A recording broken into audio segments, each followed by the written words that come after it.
Is everyone physically, if not emotionally prepared? I believe so. Yep. Maybe Yes. physically prepared. It's a little scary and dodgy. So how's everybody doing? Is it boring 3 weeks? Super uneventful? Yeah, you know. Somebody texted me about history unfolding, and I texted back, it needs to fold itself back up, please. Yeah. History's too messy. Yeah. Yeah. So I really thought like, hey, I'm on vacation. I can like plan so much stuff. I can think about so much stuff. And then history happened and I got distracted. So here's hoping today isn't a cluster. It'll be fine.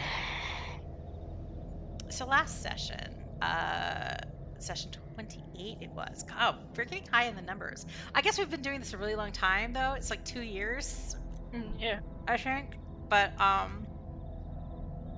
yeah. So this is kind of our 2 month anniversary because I think we did the harrowing hive in August 2 years ago. God, time flies. I think. Is it really? Because I think it's 3 years ago. Oh, yeah, you're right. I think you are right because it was like 3 years 28th ago, of the 8th, 2021 is then- my session 1. And then we started the honey fast like in April or something of the next year. I think you're right. Oh my gosh. You guys are like toddlers. And we've got like 2 miles.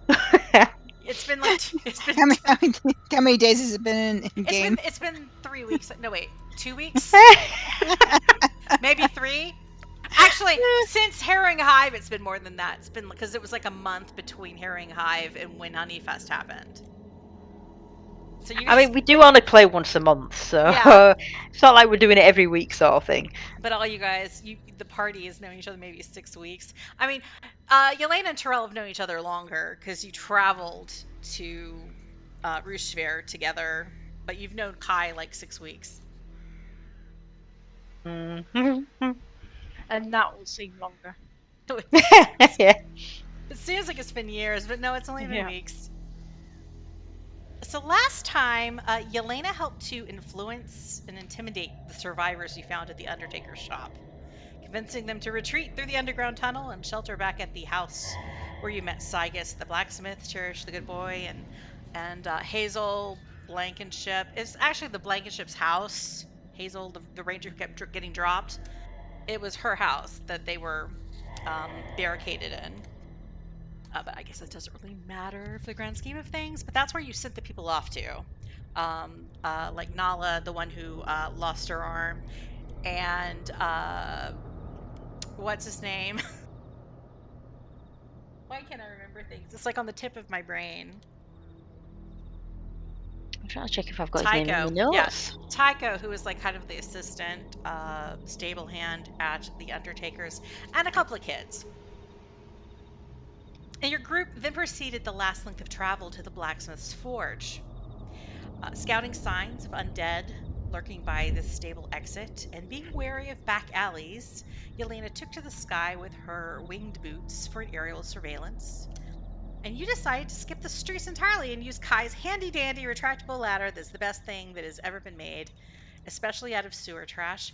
And you climbed up on one of the near roofs, theoretically bypassing any undead in the streets. Kai then perceived that there was like this zone of draining energy coming from a nearby well, and calculated the path to avoid its effects. Yelena discerned that an undead ooze occupied the well, so Kai dropped a fireball on it, but unfortunately the ooze was resistant to fire. And Kai did little more damage to the nearby buildings than to his intended target. Deciding that wasn't fun, the party moved on to the blacksmith's.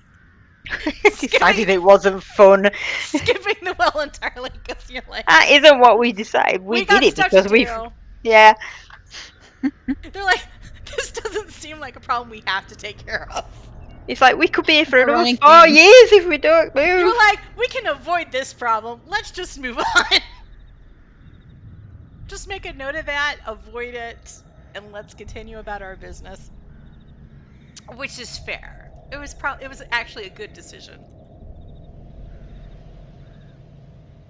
So you found the blacksmiths somewhat ransacked. The most serious damage was to the pearl of power that fueled Sygis's alchemical forge, and that allowed for speeding up crafting times. Kai reluctantly donated the ruby that Sprinkles, your owlbear friend, lifted way back when from the Earth Cult's treasure hoard, so that Sygis could restart this enchantment. Because, like, Kai's not made of money. The party aided this process with Terel powering, that's a hard word for me to say, powering the outside muscle mill. And after a wallop upside the head, Kelton Gray reluctantly assisted with this task. And Yelena kept lookout from a vantage point on the roof. And then Kai and Cherish and Good Boy were focused on assisting Sygis inside the blacksmith's forge, keeping the fires burning, and Kai added in some of his magic to light the alchemical forge, etc., etc., etc. Yelena picked off a few stray zombies during the process that were attracted by the sounds of all of these restarting activities, and the group fended off an undead croaker, a type of huge frog creature that Yelena noted the leader of the water cultists had used as a mount during your encounter in the flooded quarry. Oh, almost a 10-day ago. That was 10 days ago? Wow. Wow. Actually, I think that's valid. I think that was 10 days ago. Because you spent a couple days more in Succumber, and then you've traveled for several days. We've been here like a Yeah, day that and a sounds about half. right. Yeah. When I say almost a 10-day, it was probably like it was more than a week, but less than 10 days. So somewhere between 7 to 10 days. Amidst these distractions, Terel spotted the cadaverous form of a unicorn with a broken horn approaching her. Initially shaken by this vision of the corruption of the symbol of her goddess, Terel still pushed through and put her trust in her divine senses, an act that by its nature asks for Mielikki's guidance as to the true nature of what was in front of her. The goddess answered, revealing a fiendish presence as Brossfeather's nightmare steed manifested out of the ether to trample Terel. And having this advance warning allowed Terel to escape the attack. Subsequently, she received a divine blessing, true sight for the coming battle ahead. The party engaged in some crafting, and Kai made a potion of necrotic resistance. Terel made like 5 holy waters. A couple of the holy waters were used to put the flame skulls to rest, and Sygis made a couple holy water equipped arrows for Yelena. But Sygis failed his crafting checks to make any phasic arrows, much to everybody's annoyance. It's been a day and a half since you first entered Zelbras. It is the wee hours of the morning on the 12th of Marpanoth. You have 16 hours until you fear the undead may overrun the known survivors holding out in the crypt in the northern cemetery, and it is slightly more than a day until Lady Belafana agreed to start looking for an alternative route for the caravan to continue its journey to Parnast without you. Now, having done the summary this time, I wanted to do housekeeping after the summary, because it was kind of relevant to some stuff there. Okay. A little bit of like backdating activities. One was Terel made 5 batches of holy water, and you had 100 gold of powdered silver already. And it's like 25 powdered silver gold worth of powdered silver per batch. So what did the other, you had a whole bunch of silver items, so what did you break down and what did you powder to fund that last batch of holy water? Oh, crikey, hang on.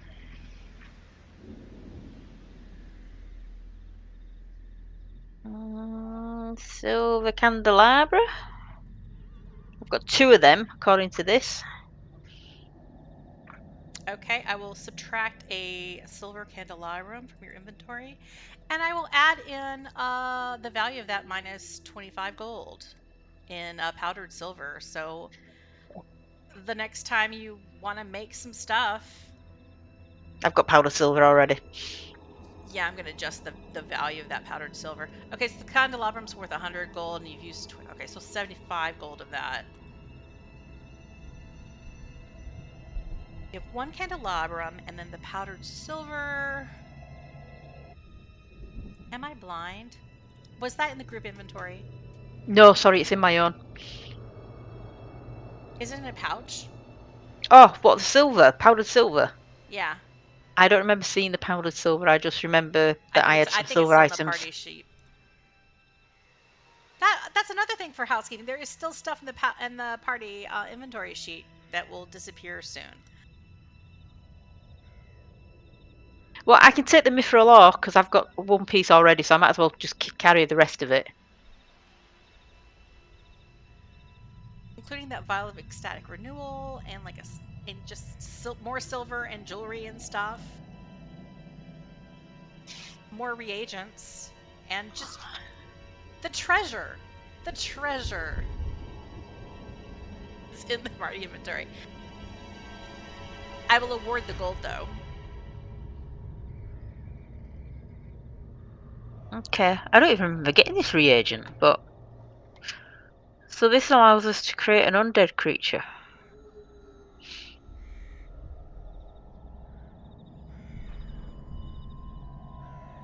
I don't see the powdered silver. Oh, is it in here? Wait. I'm not sure we actually got any... Oh, Because I know no, you because guys we found some, looted. didn't we? You looted some, but where is it? So I don't see it in your inventory. I might be blind though. This is No, I can't see powdered silver in our joint inventory list, and not in the list of stuff that's still to be taken. Note to Fantasy Grounds: need search function for my players' vast inventories. Yep. I have no clue where it is. It might be on somebody else. When you play for 3 years. This is what happens. And when I keep giving you miscellaneous loot, that we use an item like every 3 sessions. Yeah, I'm looking at mine, make sure it's not mine. I don't remember taking it. It's not in mine. Unless we used it last session and that's Maybe why I it's remembered gone. to take it out. Yeah, well, I'm going to add in 75 powdered silver. I don't know who wants a reagent. I don't know if we want to create a zombie to take with us or how we feel about it morally. Yeah.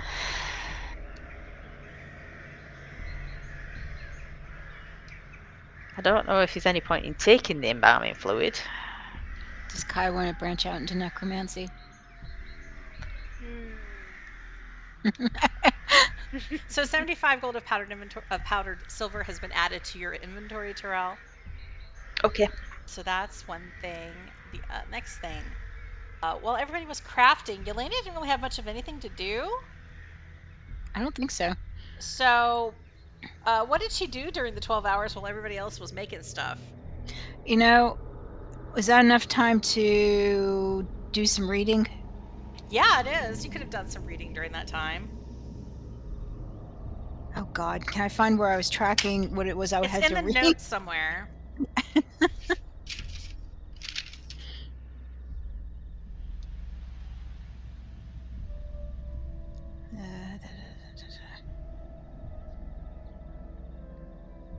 It was Tome of Fast Fingers, right? That was needing to read. I think it was. Sleight of Hand tome. Mm-hmm. Oh! So you could spend 12 hours on it, which means you're 2 hours shy of being complete. Okay, yeah, that's what I was trying to figure out. I knew I'd written down how many hours. All right, so 22 hours in on that 24 hours needed for the Sleight of Hand. Okay, Sleight of Hand. And was there another one? You had another one of history, I think, maybe? Scribblings in Dead Tongue. Oh, that's the other thing you could have done. You have these scribblings in Dead Tongue that you grabbed out of the notes you found at the last place in. You could read them if you took time. So I guess that's the thing. You have these notes written in Dead Tongue. You have these 2 books. Now I've already put down that you spent 12 hours reading the Sleight of Hand. Mm-hmm. But you could have broken it amongst tasks or something. the other thing was, I felt like I was a bit thick when Sygus failed both of his checks to make the phasic arrows. Because at one point you asked if guidance would help, which it wasn't the type of check that was good for guidance. Or no, wait, I think it wasn't. He failed enough that a 1d4 would not have helped him succeed. But at that point, I feel like I should have reminded you that you guys have inspiration out the butt. And you could have elected to use inspiration to have Sygus reroll then.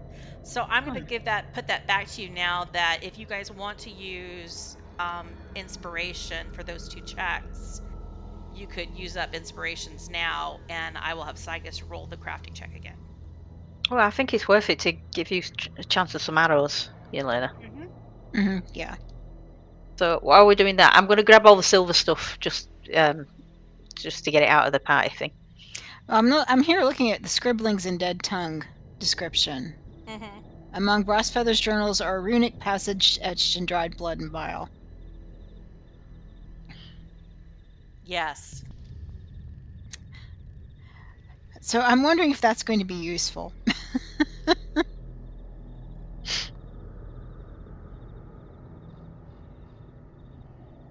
There's nothing about what we'd have to do to figure them out. You can read it in general.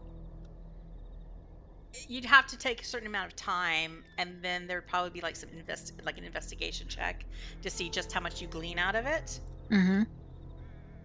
For anyone else, it'd probably take a lot more time for them to study it because they don't know Dead Tongue. But there's ways, if Kai had any interest in that kind of magic whatsoever, that Kai could magically learn how to read Dead Tongue.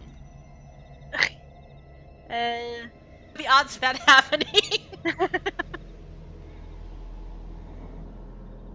I don't know. It might suddenly become part of his interests at some point. He might make some different life choices. Give him another 3 years. But right now, I don't think he has anything. He's still in the fire. Yeah. But there are ways that he could learn how to read the contents as well. So, I mean, how many hours would it take to look at this? I would say for every hour you spend, the DC of finding anything that might be helpful is lowered by 1.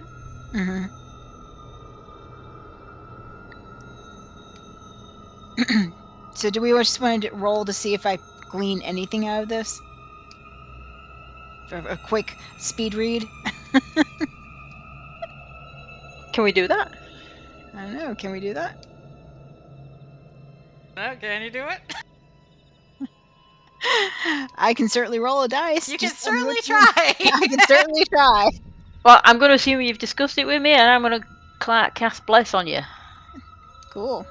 Which gives you... Is it Bless or Guidance? Hang on. This is... Oh, no, this is attack roll or a saving. Hang on. Guidance will give her a 1d4 on her investigation check. Bless, I'm not sure Bless... No, it does Bless skill is... checks. It does everything else. No, it don't. So I could give you Guidance. All right, that's cool. Yeah. Is there a way to add it to me, or do I just need to roll a d4? Probably just need to roll a d4. I think she can slide something to you, though. There's an effect that she can put on your character. Do you want me to reshare the blacksmiths? Yeah. That's the map you guys are on.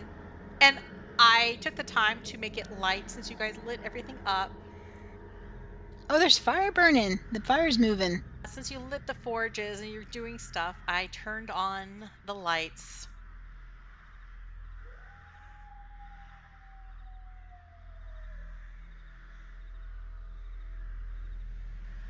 No, I've managed to put it on myself rather than... Oh, target. There we go.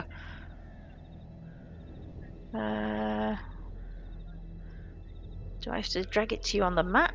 Maybe? I think. It's going to be Guidance all over the place by the time I've done. We're all guided. Yay, okay. There Yay, did it! But you'll have to take it off of me, Bonnie. I've managed to give it to myself. All right, I'm gonna investigate. All right. So how many hours do you want to investigate and take away from your sleight of hand reading?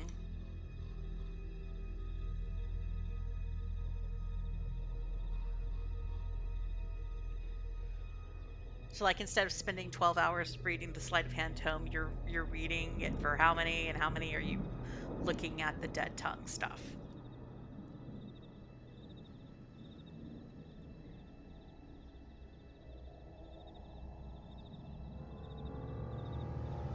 I'm sorry. I started talking and realized I didn't have to. I was gonna start. I was like, I was talking. It's like, why is nobody answering me? Kim's going into the advanced math for this question. How? I mean, it's notes, so it's like a notebook. It's not a giant binder, right? It's like It's a big ass 3-ring binder of scratchings. I mean, yeah, it's like notes from chemistry class, you know. Oh God.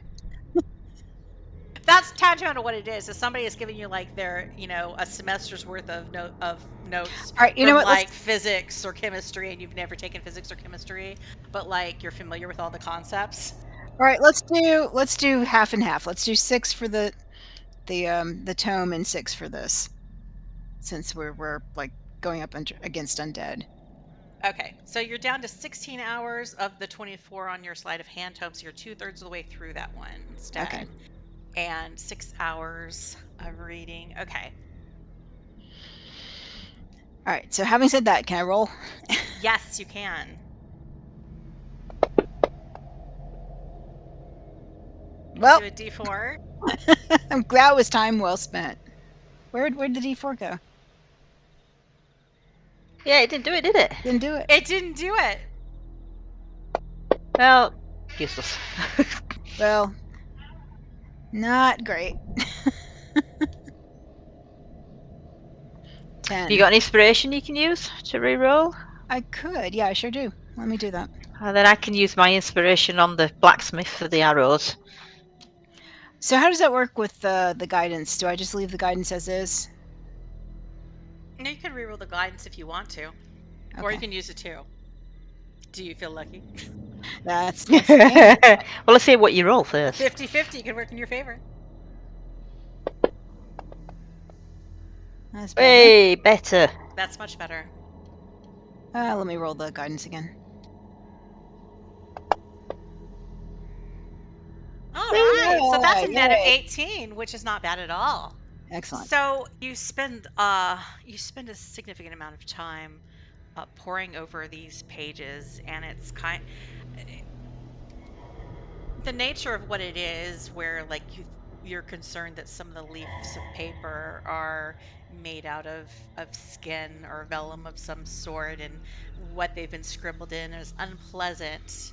So you're a little bit unsettled as you search through the pages, but you have studied these things enough in order to aid your tracking that you begin to make patterns and structure out of the jumble of scratchings and what seem to be kind of frantic and random musings that Brossfeather put on these pages as he kind of descended into the state that he is in now.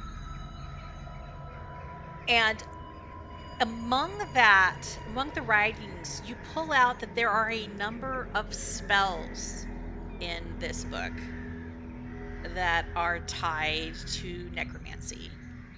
Some of them use spilling blood as a component for creating a magical armor. Some of them are kind of like curses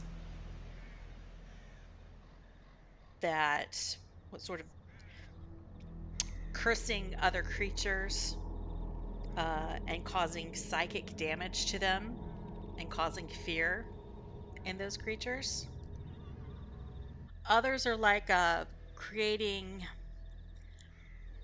a zone of like a black veil of necrotic energy that can devour the living that becomes more powerful the longer the living is in contact with it.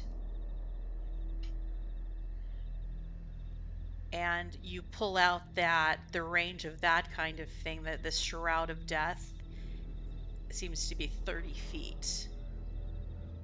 And you wonder if that is not tied to the kind of thing, the kind of effect that you observed the ooze in the well had on its surroundings. The last thing that you find is some references to ties, bindings of the undead to the Direwood. That there are creatures that are old and powerful there, and they have formed ties to the souls of those who have lived and died in Zelbros. And that is what pulls these creatures back into the forest. And that is what controls these creatures. That is how the greater power controls them. You see several references to a type of some kind of soul tether. And there's this kind of feverish exultation that, as long as these ties bind, servants are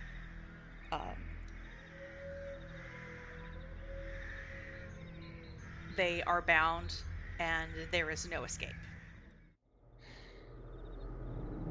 So fun stuff. Fun stuff. So we need to give him a 30-foot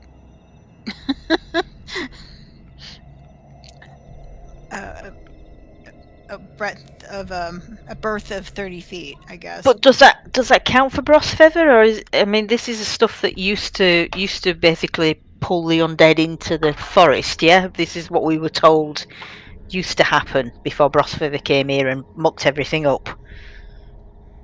Mm-hmm. So yeah, with an 18, you get an idea. Like some of what you're reading, it seems to explain some of the behaviors that you've observed. Some of it might explain the history of behavior that has taken place in Zelbros. You do wonder, like, the spells that you see, that there are these spells here. That is this magic that Zelbros knows. Brossfeather knows. It's possible. He wrote these things down, so he knows them. Can he use this magic against you? Right. That's why I was wondering if it's something we need to be aware of and dodge. You're aware of it now, that this is knowledge that he has. Okay. Well, it sounds like the last item. Is there a way to undo the binds, and does that disempower him?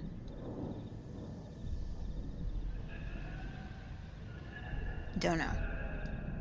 I think you're probably like, well, it'd be good if we could just undo that. Yeah, that's what I'm thinking. You're totally aware that, like, hey, this is a thing, and if we knew what it was. Happy days. Isn't that life? If this is a thing, and if we knew what it was, things would be better. We could do something about it. We could do something about it. And it might help. But we don't know enough right now, and it's all up in the air, and it's like stressful. Vote in November. It's gone. That's basically the situation right now.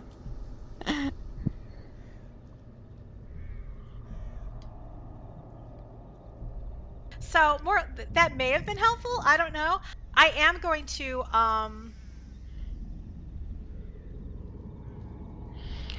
So mark it as identified your scribblings in Dead Tongue, because it does have 4 spells in it, which, if Kai were to get into creepy dead stuff, maybe he'd want to learn them. They are things that Kai could potentially learn. Yeah, Kai should consider branching off from burning things. Okay. Maybe there's flaming zombies. Maybe they are. That'd be fun. Oh, back to Sigus re-rolling this. These phasic arrows. I'm taking way too much time. I'm being like not efficient enough. We're having fun. I'm wasting your murder time. Or my I've murder knocked- time. I'm not sure how this is gonna go. I've knocked the inspiration off for him re-rolling for the arrows. Okay. Did you want to do one or do you want to do two? Because you tried twice and he busted twice. Well, I've only got one inspiration, so what will that give me? That'll give you one retry. Somebody else could Then. donate another inspiration for the second if you wanted to, or you could hold on to the inspiration for a future time. Okay, I mean that's up to whoever's got any inspiration left. I'm got double one. checking what the DC I've got was. I've two. got one left. Well, if you've got two, then maybe if you do one. Yeah, I Yeah, can and do then one. and then you guys have got one just in case, and then I can. Well, I tend to roll ones, so. Okay, so the DC is only 13 for doing this successfully. And his Arcana is +6. So obviously I rolled like shit last time. Yeah, Bonnie, roll better. And this is also something you could guidance him. I can do that. Yeah. Yep. So you can I 1d4 it. really want you to do well. Should I make one of you guys roll for Sygus instead of me? Because I feel like I'm cursed. What are you rolling? Just roll a d20 and we'll add 6 for his Arcana. Who should we risk doing it? Not me. Shall I do it? It's just a matter of whether or not Yelena has any ammunition that can shoot incorporeal things. Go on, Kai, you do it. That's all it is. Okay, I'll do it. Ooh, that nearly Ooh, landed. that did Okay. it, because that's a dirty 20. Didn't even need guidance. Okay, so that's one set of phasic arrows. But I think you have to roll a d4 to see how many you craft. Yeah, 3's alright. So that's 3, that's all right. And you were going to try, somebody else was, you were donating a second inspiration to do Yeah. again. Yeah. All right, well, whoever wants to roll again. You want me to do it? Yeah, go on. You did a good job last time. Oh, Oh no! Oh well, but hey, three arrows, 3 phasic arrows. Let me add that to Yelena's inventory. It's 3 more than you had at the start of the session, so that is it is a success. Perhaps not a critical success, but it is a success.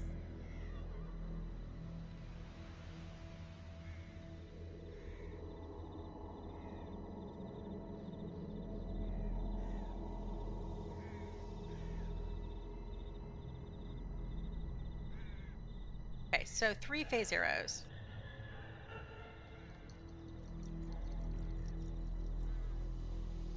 In Yelena's inventory.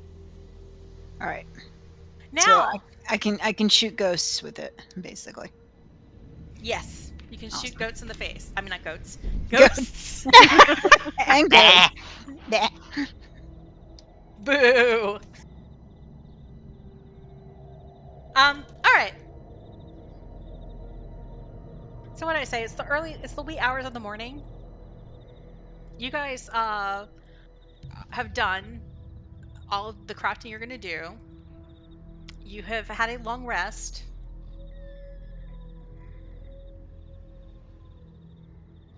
Now what? After I spent half an hour on all that other stuff.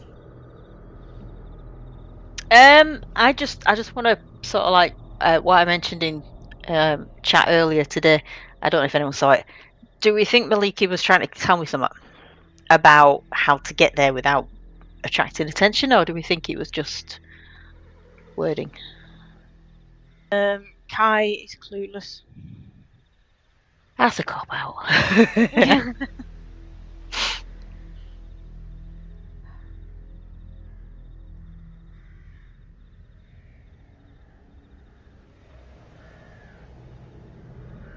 I mean, I don't know how we would camouflage ourselves, to be honest, but Oh, I've got invisibility spell. Would that help? What? You kept that quiet. Well, That's We've been amazing. sneaking around this bloody town. That's actually useful, Kai. What the isn't hell? it? Fuck's sake. It just says, oh, no, yeah, self and target, yeah. 1 hour. I don't know where that came from. I'm quite sure I didn't choose it. You know, Well, I I actually think you must have done. I do distantly remember you learning that spell. I think you bought it off the alchemist in Succumber. Right, we well, perhaps say, that might be handy on top of all the fireballs. well, yeah, I can cast invisibility if that would help. Will it do all three of us? Well, it says, well, I've only got. You can only do 2 people at once. Because I think you can do an extra person if you. What, can you? Maybe I'm making this up. Being able to make let me a second person see. invisible if you up the level of the spell. Or did I just invent that? When you cast a spell using a spell slot of 3rd level or higher, you can target 1 additional creature for each slot level above 2nd. So you could, because you only have up to level 3 spells, right? Yeah, so if I did 2 at level 2 and then 1 at level 3, I could do all 3 of us. Is Well, that No. No, Yeah, I because think if you did because one it's at level 3. concentration, I think. Is it concentration? Yes. If it's That means I have to concentrate for up to an hour. Yeah, you can't do 2 concentration spells at Right. once. But we only need it to get to Brossfeather. We don't need it for the whole fight. We're just trying to avoid anything on the way.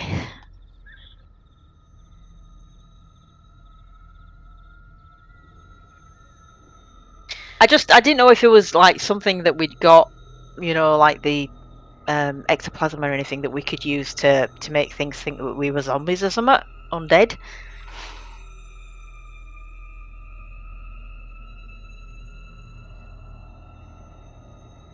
But I could be reading too much into it, you see, so.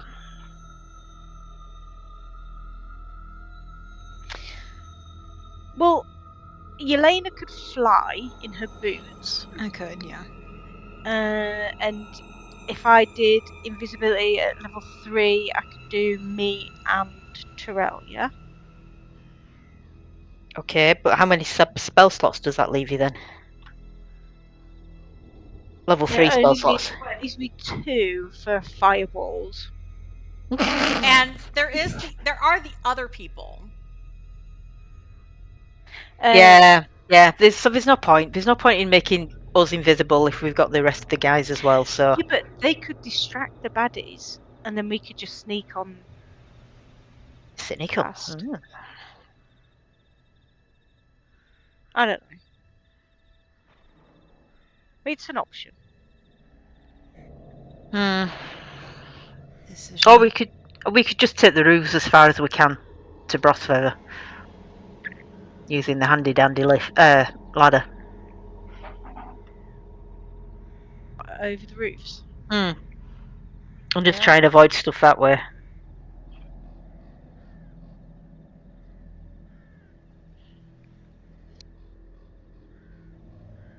Okay, I'm gonna put you guys back out into the street-ish.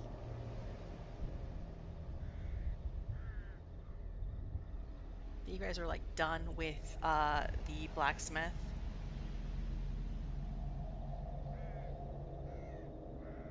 And I will reshare that map.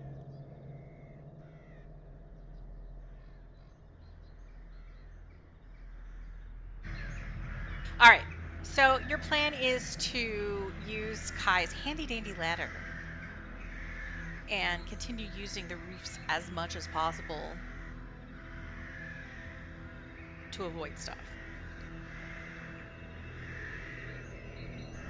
It seems to work pretty well, so. It did work pretty well.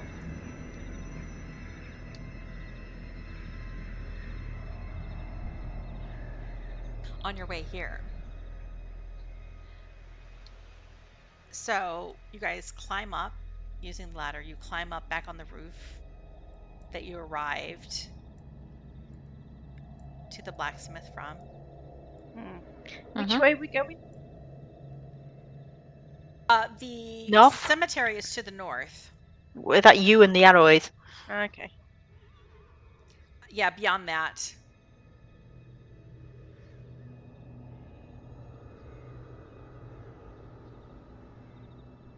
Kai, roll a d20. We'll see if the buildings are still on fire. Okay, that's just enough that the buildings... There is a bit of a mist that has come up off of the river, and that moisture in the air seems to have encouraged the fire that Kai set earlier on this building it dampened the flames, and they have now kind of petered out.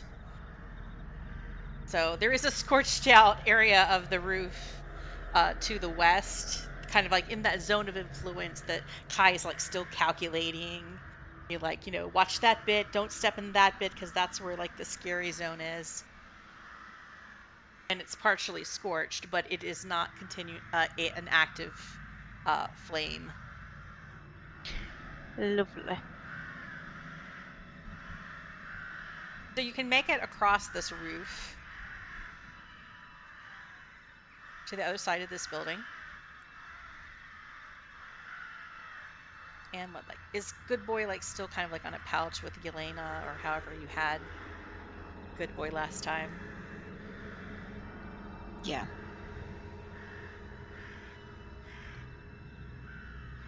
As you move north, you see signs that there are a few stray zombies. You spot a ghoul kind of crouched in the shadows, pick out the noises of it. But from your vantage point on the roof, if you decide to take pot shots and take them out, there's no problem. Between Yelena's arrows and Kai shooting firebolts, or Cherish doing some eldritch blasts, you have no problem taking out any singular stray zombies and undead just wandering around. Terel, you do notice something as you look around from your vantage point now. When you see these zombies, these undead, from each of these creatures, Terel, you see a faint green thread that stretches in the direction of the north.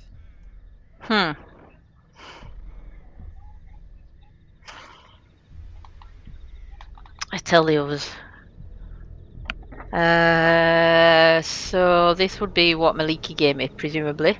Yeah, they can't see it, so you discern this is something your true sight is allowing you to view, because the true sight lets you see into the ethereal plane.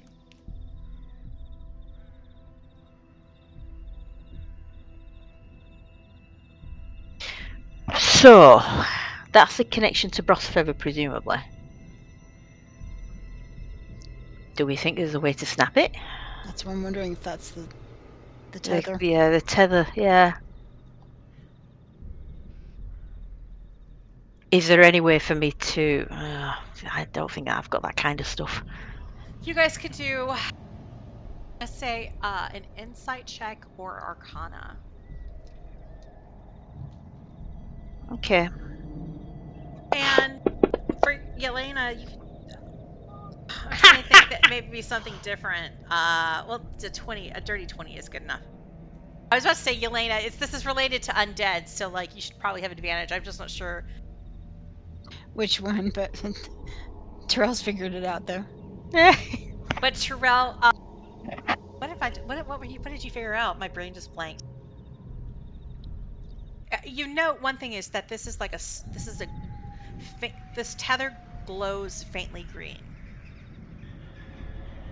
And one thing that you wonder about is that tied to that Dorsane figure that you saw before, between the flame skulls and the symbol in the Undertaker's shop, Mhm. that had a green fire with it.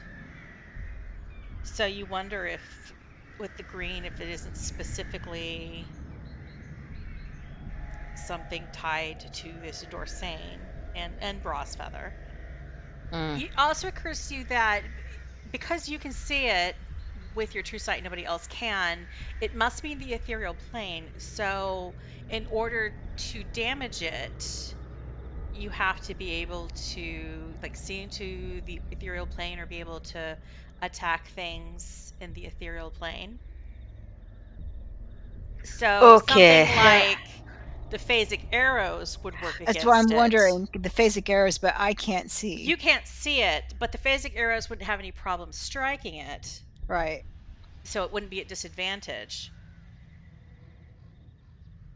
Or there wouldn't be any like making it harder to hit. And then something like the ghost touch weapons or something like that would certainly anything like that would work. You assume that magic like Kai's spells might not actually reach into the ethereal plane. Apologies for interrupting, Bonnie. Grimm's computer's just crashed. Oh no. Oh no. Yes, she has a nice blue screen with a We sad were just face. talking about it. If it was a green screen, we would know that it was Brossfeather. But done it. Or Charlie, what's her name? Charlie XCX. It's the Yeah, one either thing. that or it's a Or Brat it's Summer. the Brat Green. She'll Yeah, be that back just this occurred to week. me. My like writings on the map, they're all in Brat Green. They are, aren't they? Huh, this is getting creepier by the minute. Hmm. The XCX, Dorsane. Could there be a connection?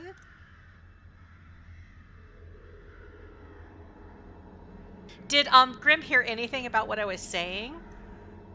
Did you hear anything about what Bonnie was saying? She heard about the arrows. And then she thinks she was starting to talk about ghost touch. And then it cut off. Okay, well, I don't think I said anything meaningful beyond that. So I guess while we're waiting, I couldn't. Could she guide me to shoot an arrow in that general direction? I'm just trying to figure out how that works. All right. Or, Yeah. So let's say you you wait until you see another straggling zombie, and Terel picks out where this tether is. mm-hmm. And you want to try making a pot shot at it with a normal arrow? Is that what you're asking? Yeah, just how do we break the? You could try to target it. It would be like a disadvantage shot to hit it since you can't actually see it. You're just kind of going by her guidance, her telling you what direction to shoot. But roll a d20 or roll one of your shooty attacks, your normal shooty attacks with a disadvantage.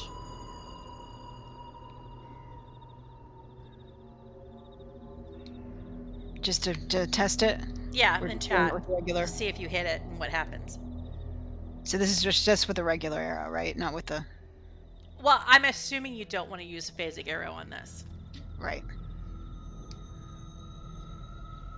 You could, but I was just assuming you, since you have 3, you didn't want to do it on experiments.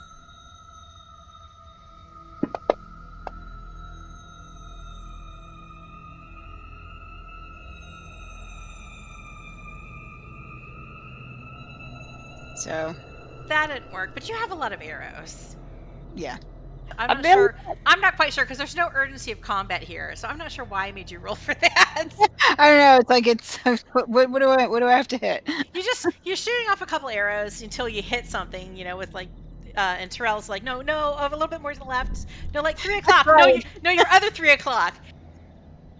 So eventually, saying maybe we'll hold on to this. We know this is a possibility until we store this information for a future situation where we might have a better way of doing it. Eventually, because even though even though it's not something that's your arrows aren't something that are necessarily equipped to target something that is in the ethereal plane, they are magic.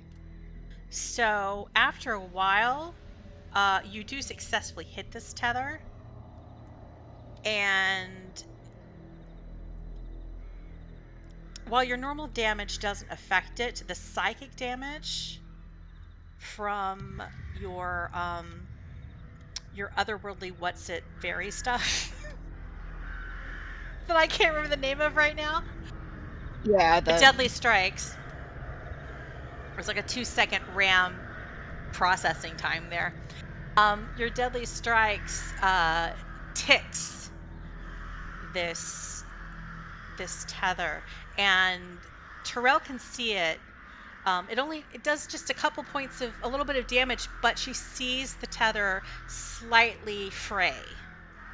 It's still there, but you did damage it slightly.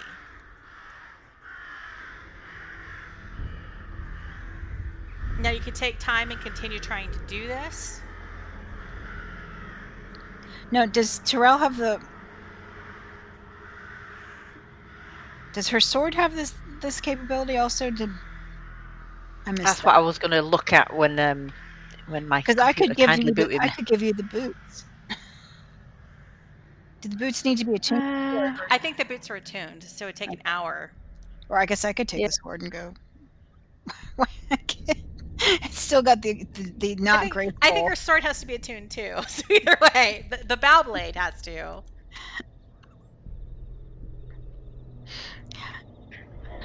She could take off her armor, and then I could carry her, fly with her. I'm very heavy. That's why I said take off the armor. Yeah. I mean, didn't I do something as part of the crafting to allow me to hit Ghostly? I'm not seeing anything on here. Ghost Touch was on there, but I think it took too long for you guys to actually do it in in the quick time. It would have taken like a week to make a Ghost Touch weapon. Right. In that case, no, I do not have the ability Maybe to do half it with my a week sword. if like Kai was helping. No. So it was kind of a decision. It was kind of a decision between screw the people in the crypt and let's make all the stuff, or let's not risk it for a biscuit and just go ahead and go.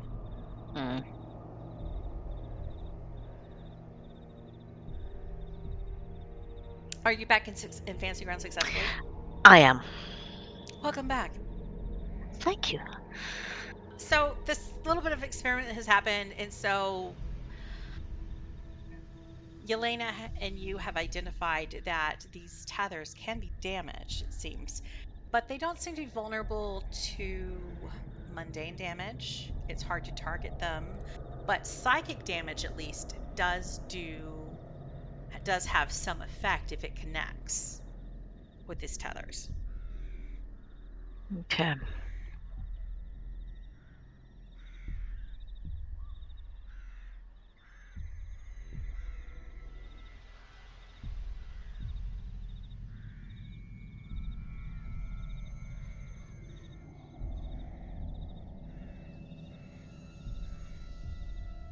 Now you can continue doing pot shots.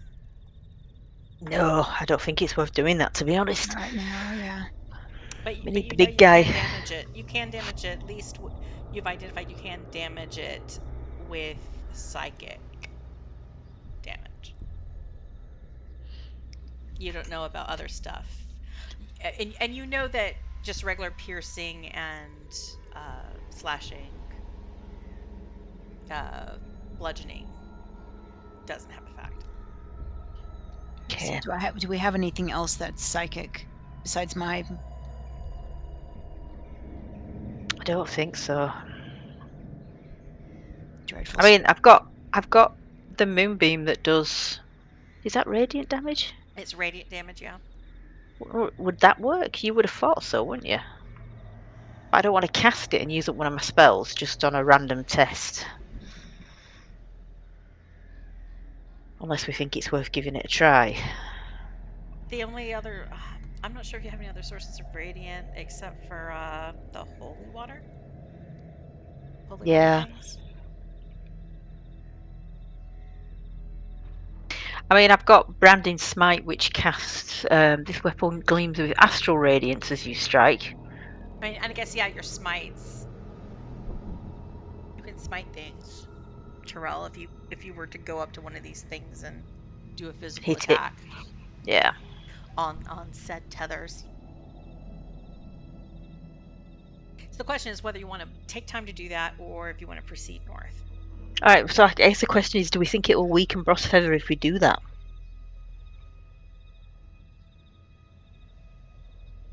That's what I'm wondering. How many zombies are there? Can we see? These are just like single zombies and ghouls that you've just picked, kind of like single ones wandering these streets as you make your way north.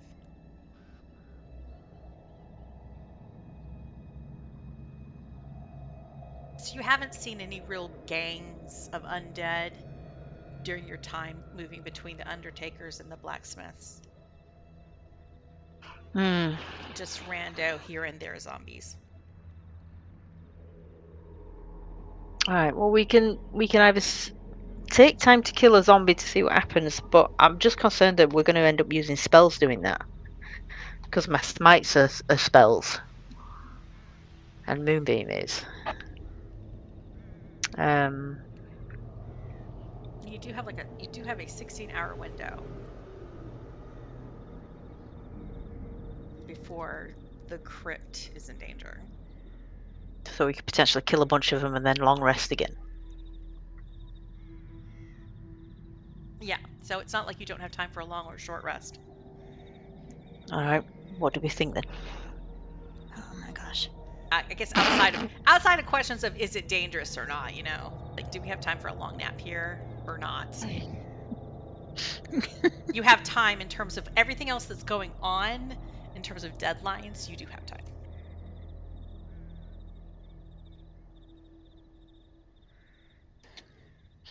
I can hear the analysis paralysis just setting in. But everyone's like scared of making the wrong choice. I know. There are no wrong choices, there's just different choices.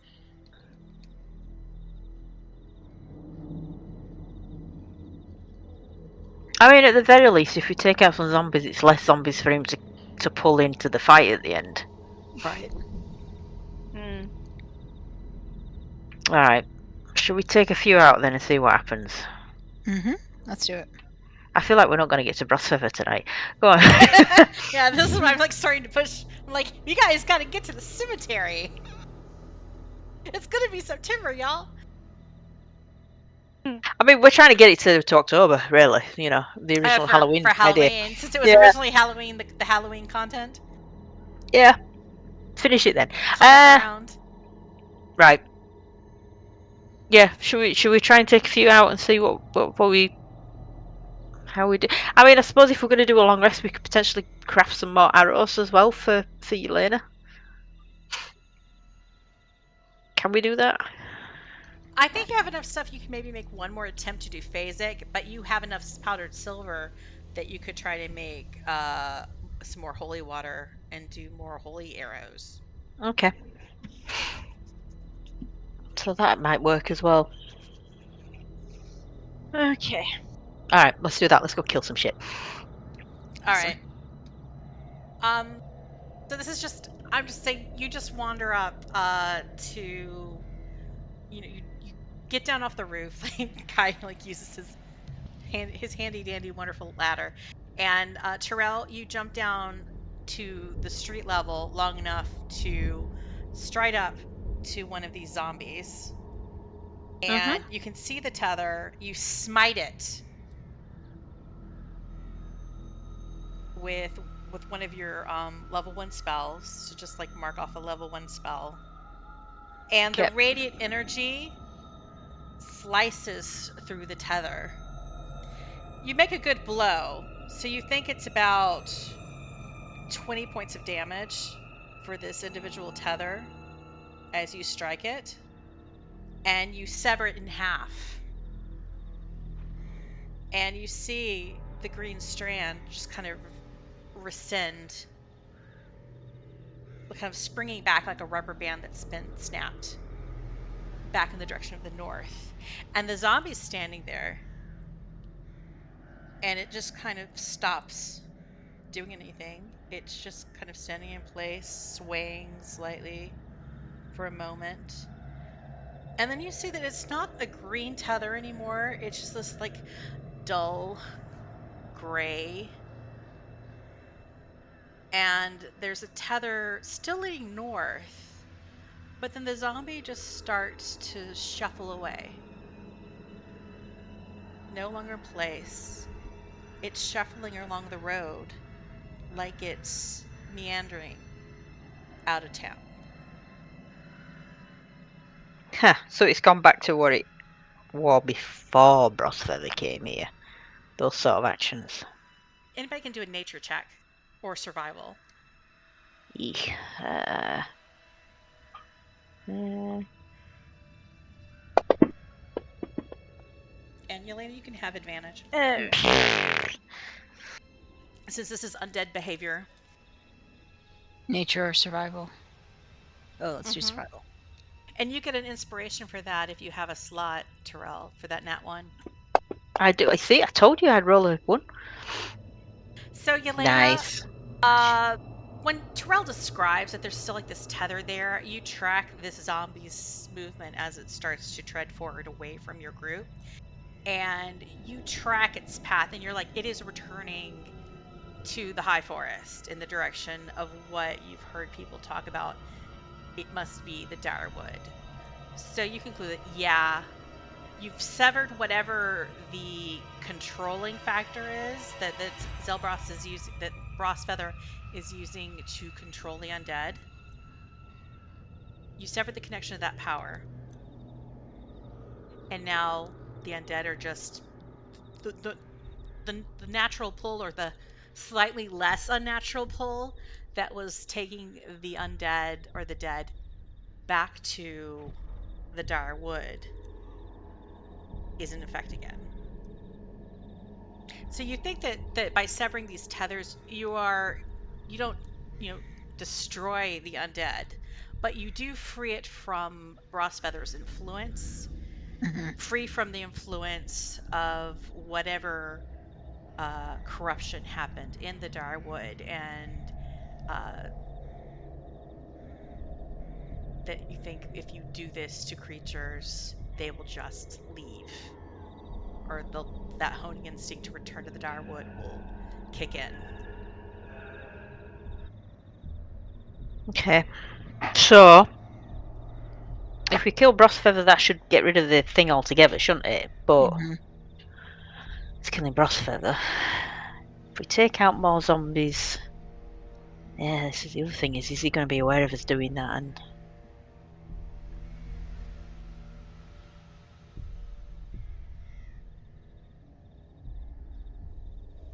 we think too much.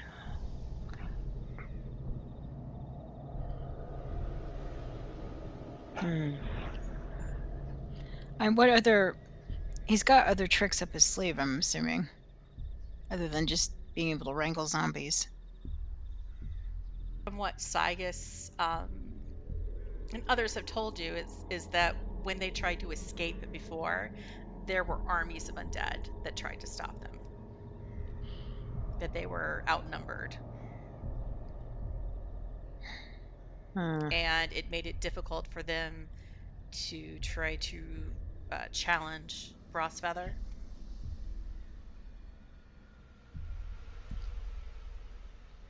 But of course, they didn't all necessarily have your skills.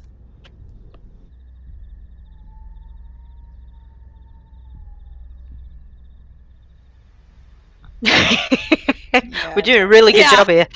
You guys are you're frozen. Okay, so now that you have this information, you guys are just standing on a roof, Thinking. Hands on hips.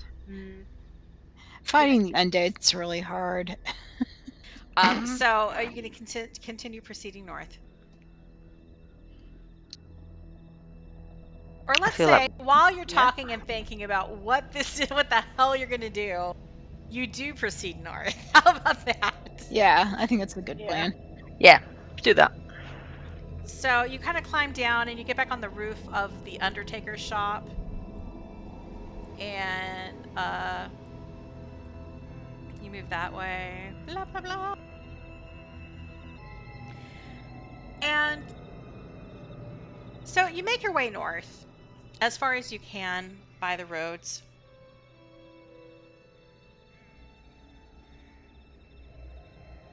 As you progress, the mist off of the river becomes thicker. You see how the river flows. It kind of seems like it is snaked through this village. So when you're back down at the blank ship's house, where they were under siege, the river kind of flowed by that section and underneath parts of the city. And then when you were at the blacksmith, it's kind of like it curled around, and you saw a section where there were ramps leading to the riverbanks where clay was harvested for making the porcelain in this town.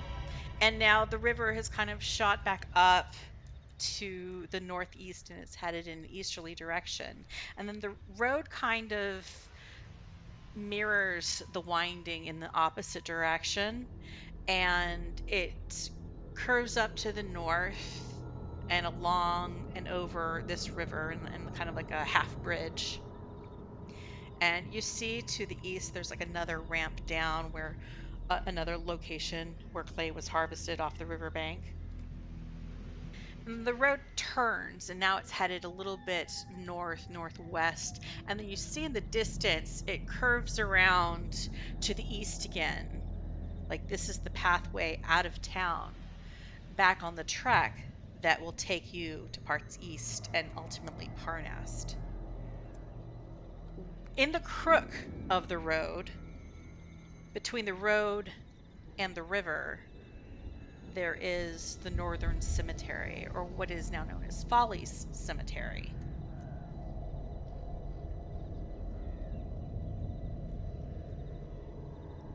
Once at the cemetery, and parts stretching out of town, the fog, the mist has grown dense where it hovers over the ground, lingering about from the surface about 10 feet up,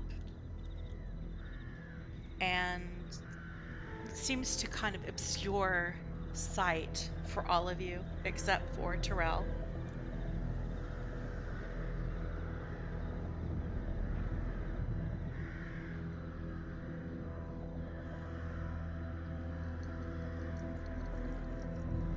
Terel, you can spot out without the obstruction of the fog more easily that there is a gate surrounding this cemetery. It's a waist-high wall of stone and mortar, and planted in that is an iron gate several more feet up, encircling the cemetery.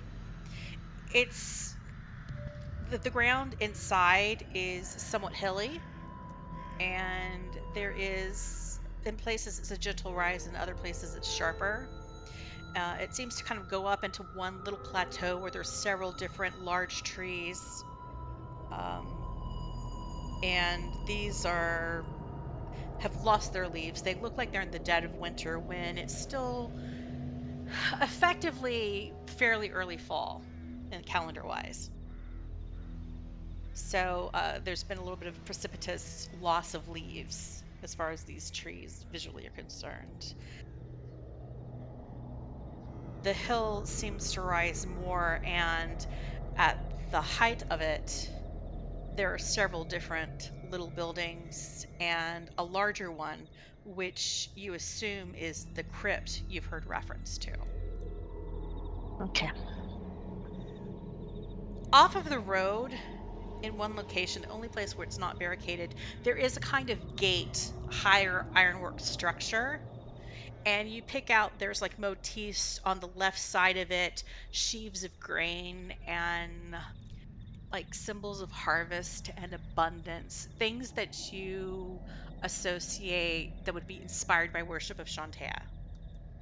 To the right, on the right side, there's more symbols of winter, of Auril and death, kind of more symbolizing that this is a cemetery, and you just assume it's kind of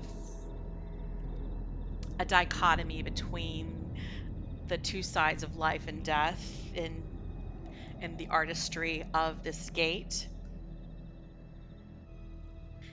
Are you proficient with any tools, Terel? Well, now you're asking. I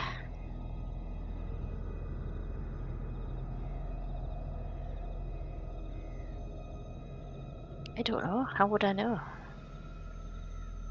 Oh, hang on. Tool. One type of gaming set. Vehicles. Land. Okay. No. So nothing. Unless we have a nothing carriage. Right No. okay, so nothing that would be really helpful for you here. As you've moved north, the sounds have grown more layered. There's like squeaks of straining metal and the creak of wood from the buildings.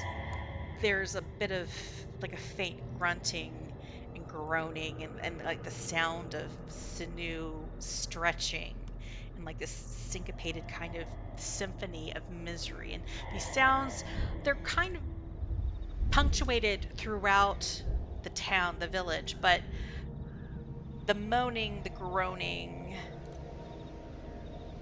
just there's like this miserable kind of chatter coming from the direction of the cemetery. You pick out, there is one zombie that is impaled on the gate on one of those sheaves of wheat in the ironwork. And its arms are reaching out, like it's trying to grab something in front of it. Its legs are still, they're like dangling, but they're kind of trapped in this mindless drive, trying to lumber forward, even though it is fixated on this gate. And in the opening, you see a crowd of undead figures in the entrance to the cemetery, just waiting and watching. Some of these figures are skeletal, some are flesh in different states of decay and rendering. Most of the figures are human and halfling, though you pick out a few different other types. You see one more fish-like humanoid figure, and you see a half-orc that is holding what looks like the lower half of a stuffed bear.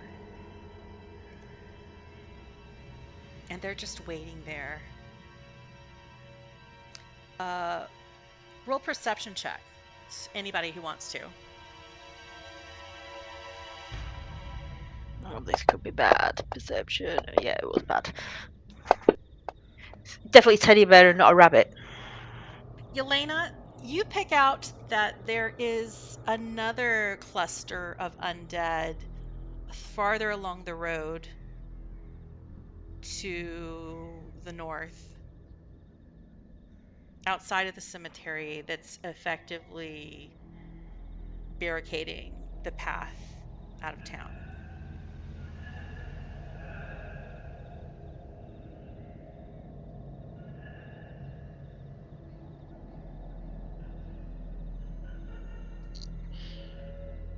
Do we have a big old undead bomb? I mean, again, I've got my moonbeam. I could just slap that onto a Yeah. group of them.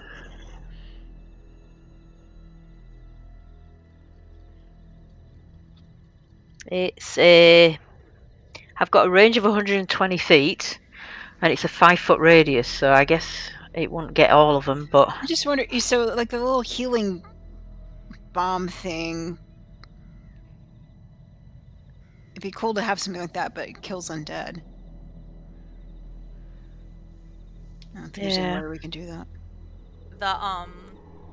The turret, the Eldritch turret. Yeah, thank that you. I couldn't Yeah. Zygus constructs. Mm-hmm. Yeah, I mean it can damage things that are susceptible to positive energy. And Zygus says, yeah, I can make up to 2 of those, and they each will last for an hour unless they are damaged. And presumably they would attack it if we put one down there. And I'm going to share a picture just for vibes. It's not like description accurate, but vibes. Feel the spooky vibes.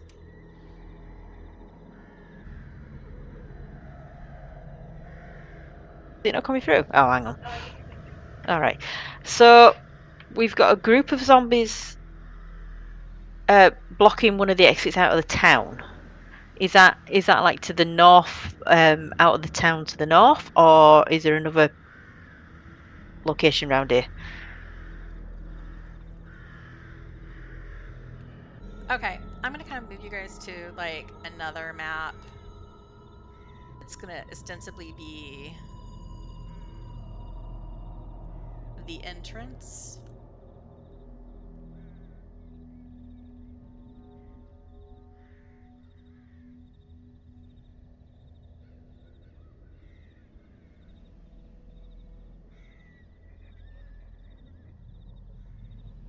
Now, it sounds like you've been very like kind of cautious and deliberate as you've proceeded north. So I'm going to say you took another hour to get this far.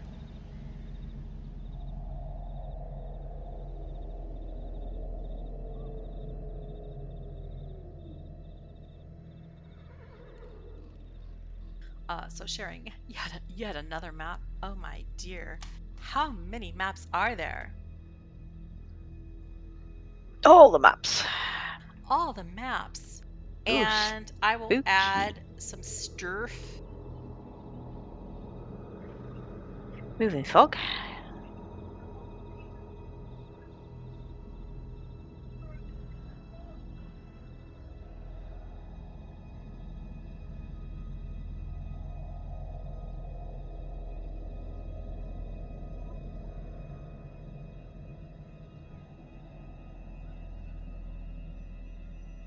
So there's one zombie swarm there. Kind of like in the gate entrance to the cemetery.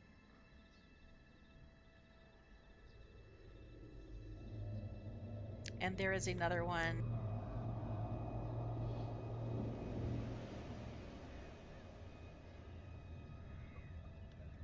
more to the northwest on the road slurking out of town. Okay. And to the east and to the south, that's like the village. Okay. Well, I can hit either of those spots with a moonbeam. But like I say, it's only a 5-foot radius. So if that is equivalent to the space they're taking up, I'm not going to hit them all. And I'm going to have all of you guys make stealth checks. Uh-oh.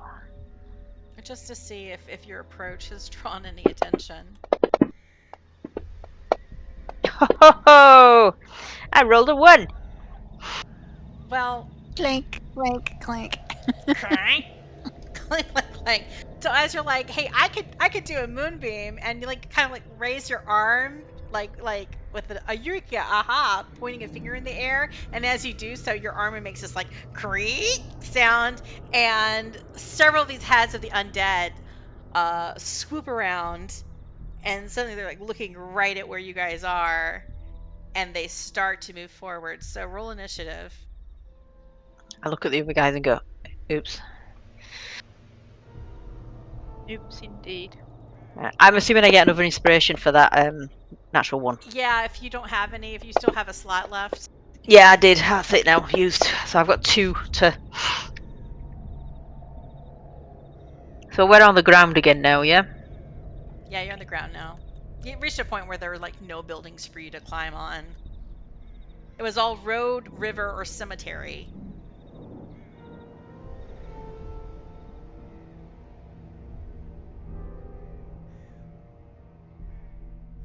Loading some zombie music. Well, it should be zombie music. It sounds very peaceful. I don't know why it's not more violent sounding. I can hear just some dramatic music. There was some dramatic there. Was there something dramatic in there? Oh yeah. Because I'm just hearing crickets. No, not hearing Nope. crickets. Ooh. Go. I hear percussive type. Oh, that's interesting. I have a different sound than you guys have. Wait, let me stop it. Wait. Starting it again. Yeah, the crickets are over louder than the background.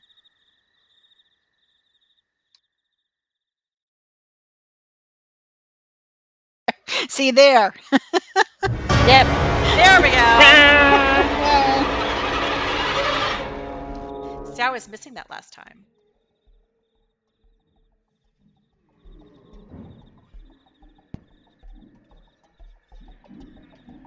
Okay. Did you guys all roll initiative? You did roll initiatives. I should roll for these other people.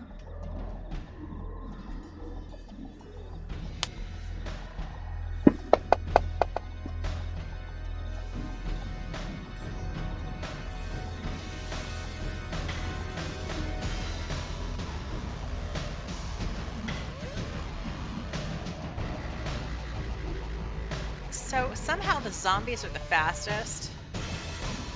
They're the speedy zombies. Yeah, you got the fast zombies. That's what happened. What, like, where was he? Because those suckers were fast.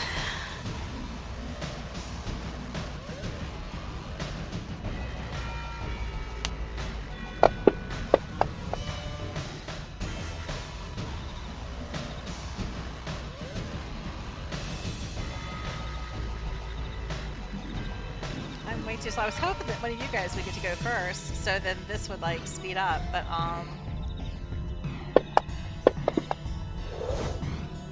Oh no, wait, Cherish gets to go first. She has a natural 20.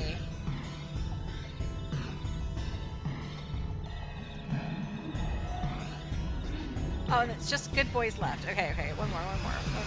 Hurry up, buddy, we need to kill stuff. Oh, good boy. And one of the zombie swarms didn't actually roll their initiative, so that's sad.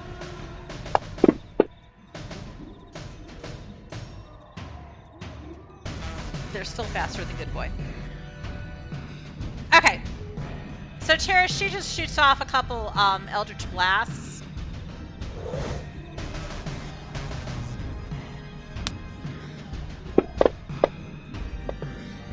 Or one Eldritch Blast that missed.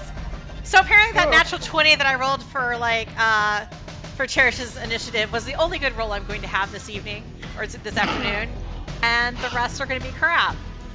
So we're back in the state where the zombie swarm moves forward.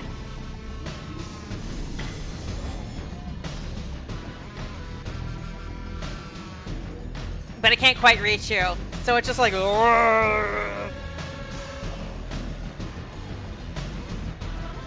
And Terel, it's your turn. I'm going to drop a moonbeam. Let me just check what it does. When a signature enters the spell zone, first time I'll start to turn here. It's engulfed in ghostly flames that cause it. Right, I'm going to drop it on top of the swarm then.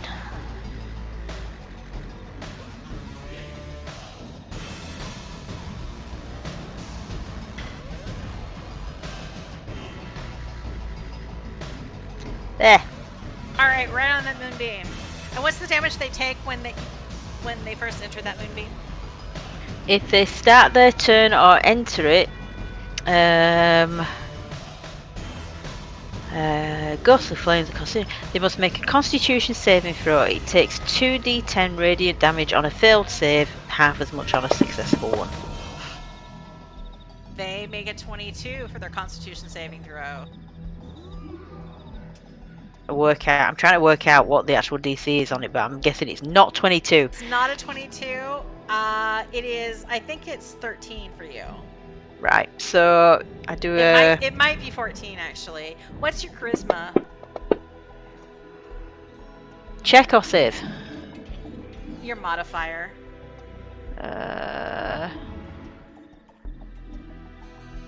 It's like it's 8 plus 3 plus whatever your charisma modifier is. 3. So it's 14 is your DC for the moonbeam. Well, so half of 2d10 is 1d10, so 6. 6 damage, 6 radiant damage, and Yes. But the zombies are vulnerable to radiant damage, so they actually take 12 damage. Ooh. That's the second level slogan.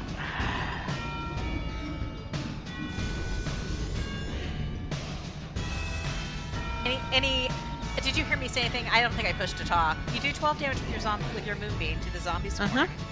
And do you have any other actions you want to take, like a bonus action or movement? I am trying to find if I've got a bonus action I can use, but I don't think I do. Oh, they're all damn actions.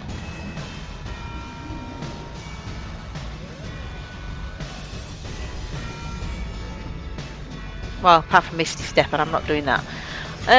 No, that's all I can do. All right.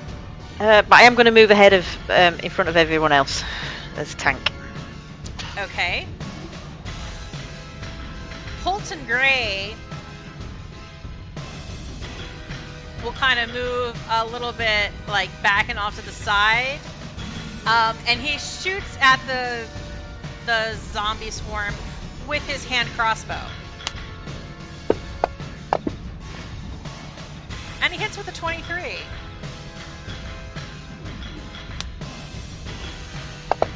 Yay for Polton! And and I rolled terrible damage, but he does do 5 damage to the zombies.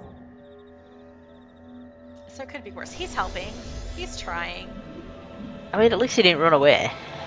Kai. Okay, I shall do a fireball.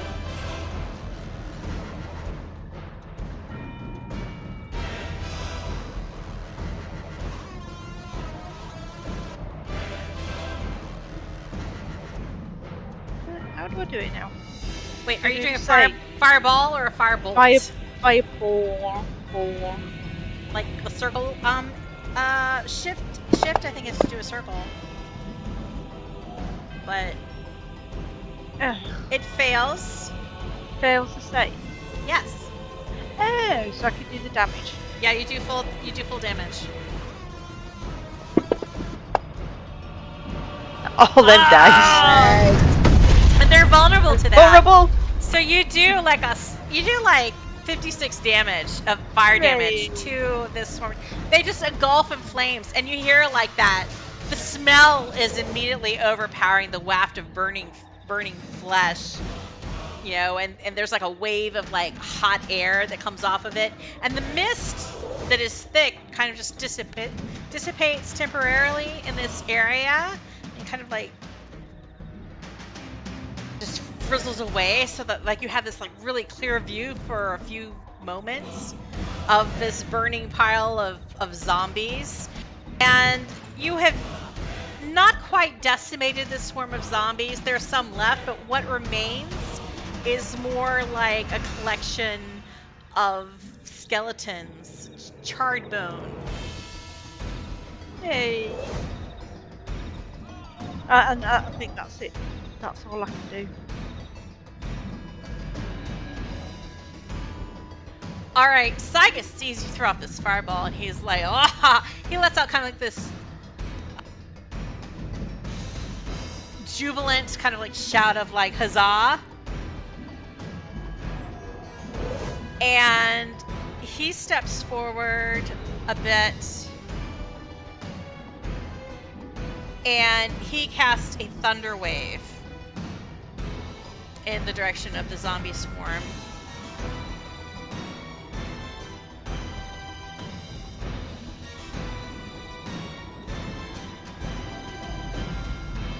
I'm having a brain fart. Blah blah blah.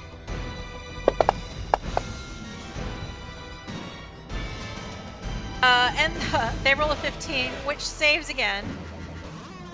So Constitution saves probably wasn't a good idea, but the Thunderwave does still do 1d8 damage. I think. Let me double check.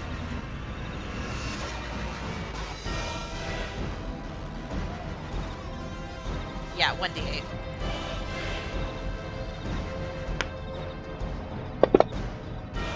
So it takes 7 damage.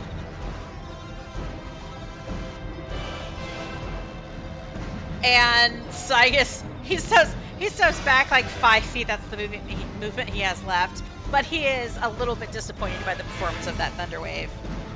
I think he was like overly inspired by Kai's performance and wrote a check he couldn't cash.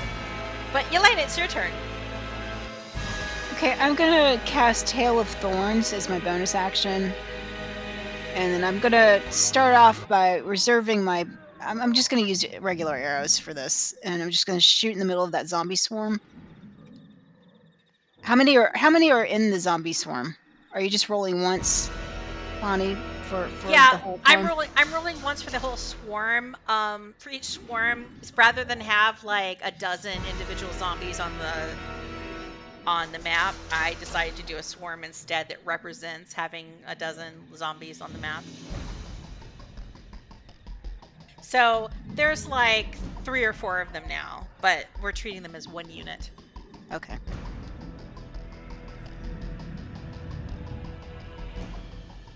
Did that do anything? I don't... Hold on. Yeah, hold on. I think I've just wrecked something. Okay. I did not see your roll habit. Let me try that again. I think I got the description. There we go. There it goes.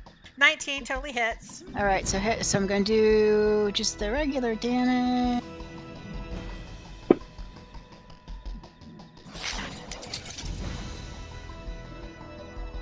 And so what, as part of Hail of Thorns, let me open that up. So in addition to the damage, the target of the attack and each creature within 5 feet of it must make a dexterity saving throw. The creature takes 1d10 piercing damage. And so what is my dex? What is the save here? What is your wisdom modifier? Because it is 11 plus whatever your wisdom modifier is. 2. So 13. 13. So they need to make a DC 13 dexterity saving throw. Mm-hmm. Okay.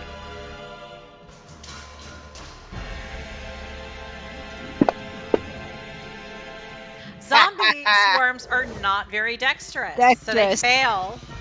So additional 1d10 piercing damage. All right. So have you already rolled your regular damage on it? Yes. Okay, so roll a d10.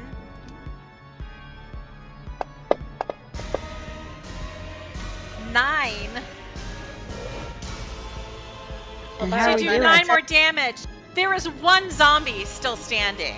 All right, well, I got one more attack, so...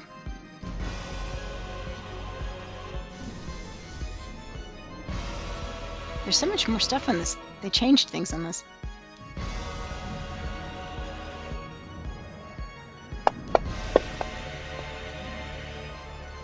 $25 hits that zombie.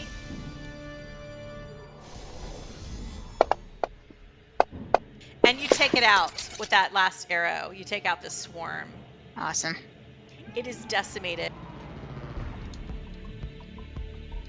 Unless you want to move, that is your turn.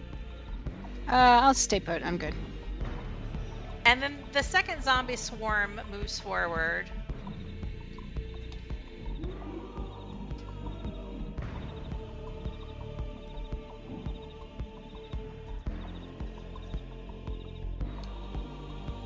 Let me double check how far it can move. I overmoved it. Okay. And that was its exciting turn. Good boy. Not to be left out.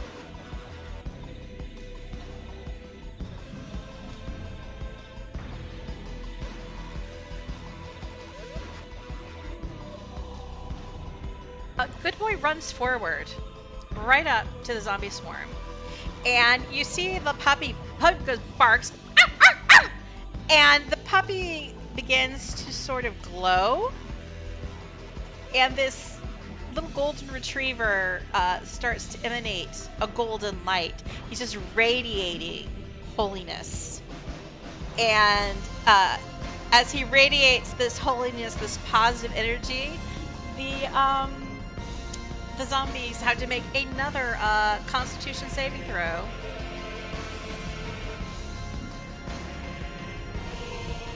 Good boys are holy water bomb. Oh, yeah, maybe. Oh, so they take 2d8 radiant damage, and they're vulnerable to that. So they take 18 radiant damage.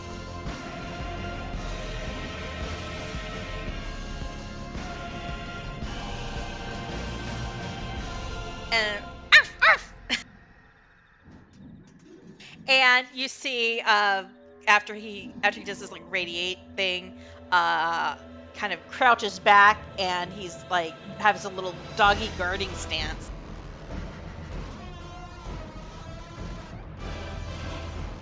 Back at the top of the attack order.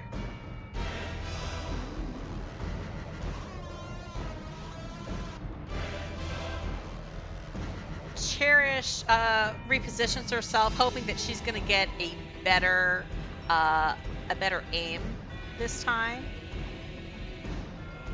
And she tries Eldritch Blast once more.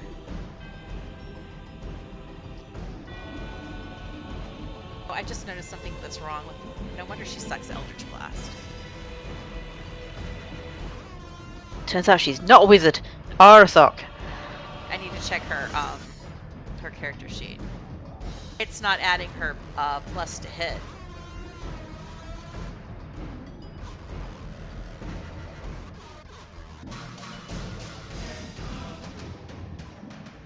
Oh, okay, I'm looking at the wrong thing. Never mind. Yay! 23, this one hits. And she does...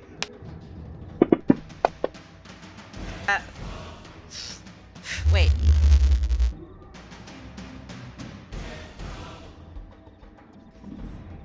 It's plus 3 to that.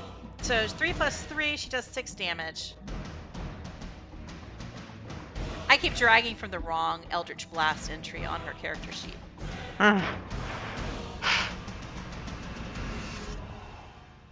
Alright, and now it is Terel, your turn. I can use an action to move my moonbeam. Oh, it takes an action to move it, not a bonus? Yeah. Oh, that sucks. Yeah. Just check that it is an action, but yeah, you can use an action to move the beam. Yeah. Okay. Hey, I will move it there. Beam. So that is a Constitution saving throw, right? Yeah, but it does say that it's on their turn rather than when I put it on them. So. But they just like entered it. Oh, wait. When a creature enters a spell's area for the first time on a turn or starts its turn there. Which makes me think it's when their turn comes. We can wait to their turn, but you'll have to remind me. Well, I'm good doing the damage now. I don't mind if that makes it easier. But yeah, it's a Constitution saving throw. Okay. They rolled a 9. So that's a 2d10. Uh-huh.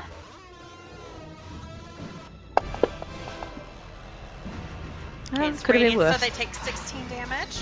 Yeah.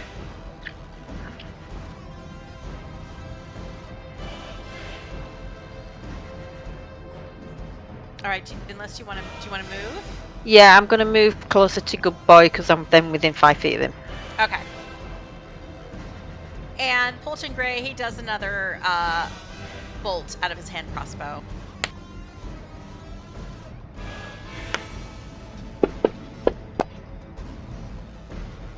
And a 16 hits. Yo.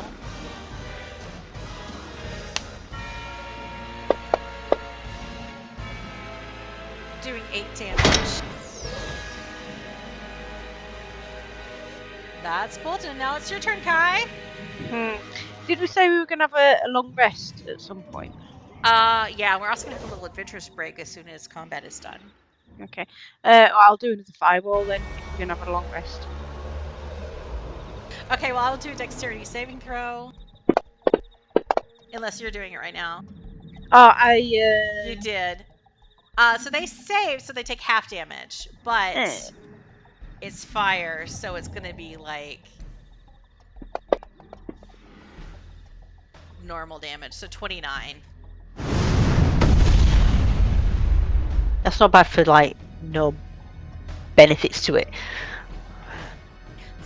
This zombie swarm is down to just the last couple of skeletons left from the charred remains. Oh, wait. I'm assuming you positioned that fireball so that Good Boy and Terel were not affected. Yeah, absolutely. I Okay. completely, did all Just that. checking, just checking. So, do you want to move, Kai, or is that for your turn? That's it for my turn. I'll stay where I am. This time when you cast a fireball, you hear a laughter in your head, Kai. Yeah. And a voice, kind of malevolent, the sound of Lord Brossfeather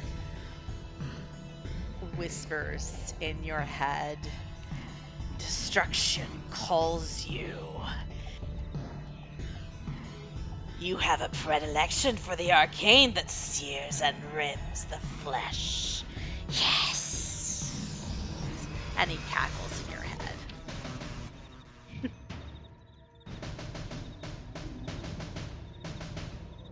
Sygus, he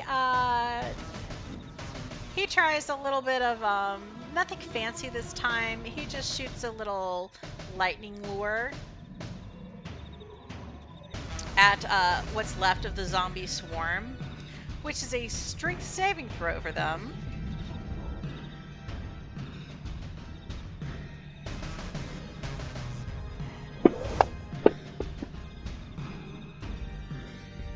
I think with 15 they do save.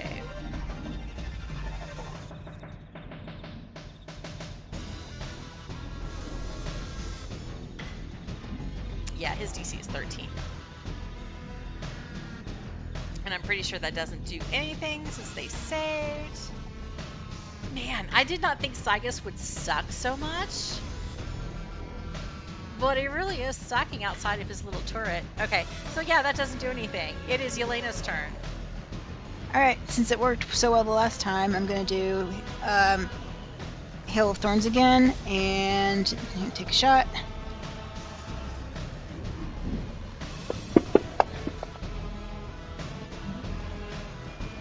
And so they need to do a DC 13, what was it again? Which saving throw?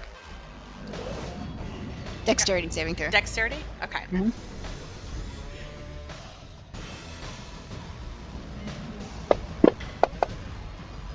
I love it. Whee! Dexterity is not the zombie strong suit. They're not World War Z zombies. Oops, did I even do the damage the first time? You didn't do the initial damage, but that's 4 damage for your thorns. So many things to roll. Alright, so there's that, and then I'm going to shoot one more time. Okay.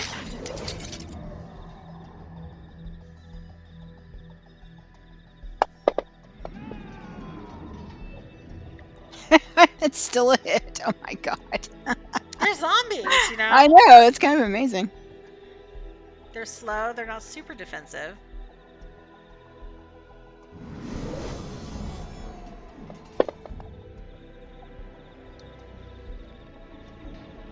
All right, I think that's it. So there's like one zombie just still standing there. Just sort of teetering over. And that one zombie takes a swipe at Good Boy. Poor good boy. With disadvantage. Let me roll again.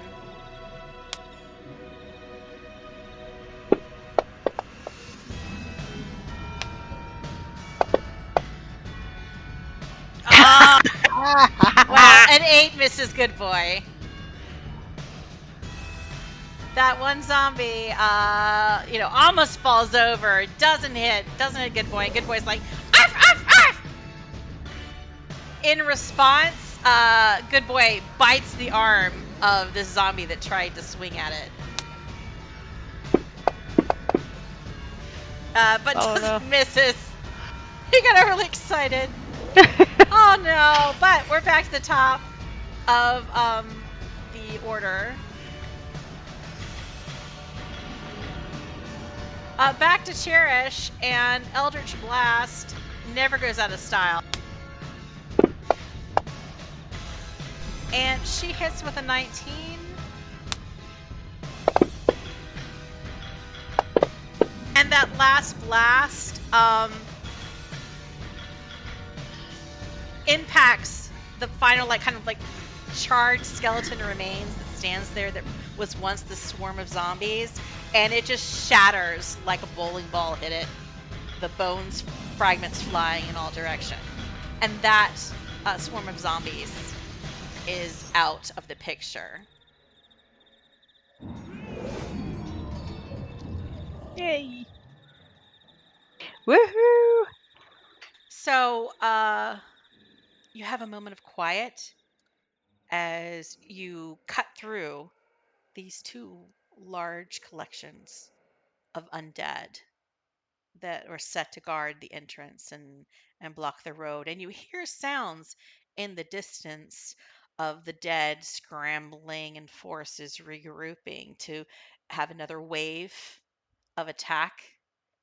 But there's a few minutes to breathe. And in that window, we're going to take a little adventurous break. Okay. Walk the puppies, get your drinks, all that stuff. Back in a few. All right. Alrighty. I has returned. Hello. Ria's here. Is that everyone? It's such a chorus. Roll call. I Yeah. think it is. It is everyone. Well, if everyone's physically, if not emotionally prepared to continue. Yes. So you fought through a couple dozen of the undead. You hear sounds of more returning. Everybody make perception checks. Oh.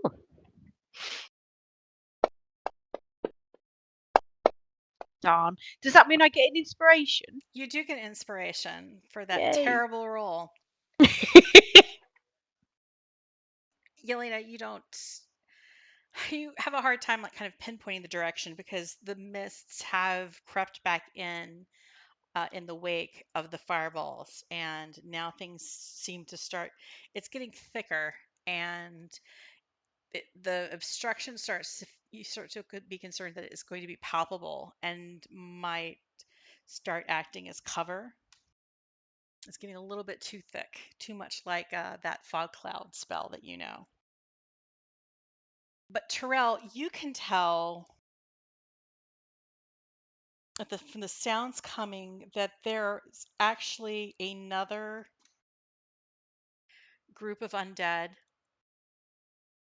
This one all skeletal. Okay. And it's hovering off slightly to the east of the entrance to the cemetery. Yelena, you can't really pick out visually where anything is, but you do hear the sound of crows flying overhead. the caw, and you can pick out that the caw of the crows is getting a little bit more dense, like that unsettling time as the caravan made its approach towards Zelbros, and there was like this cacophony of crows for a period.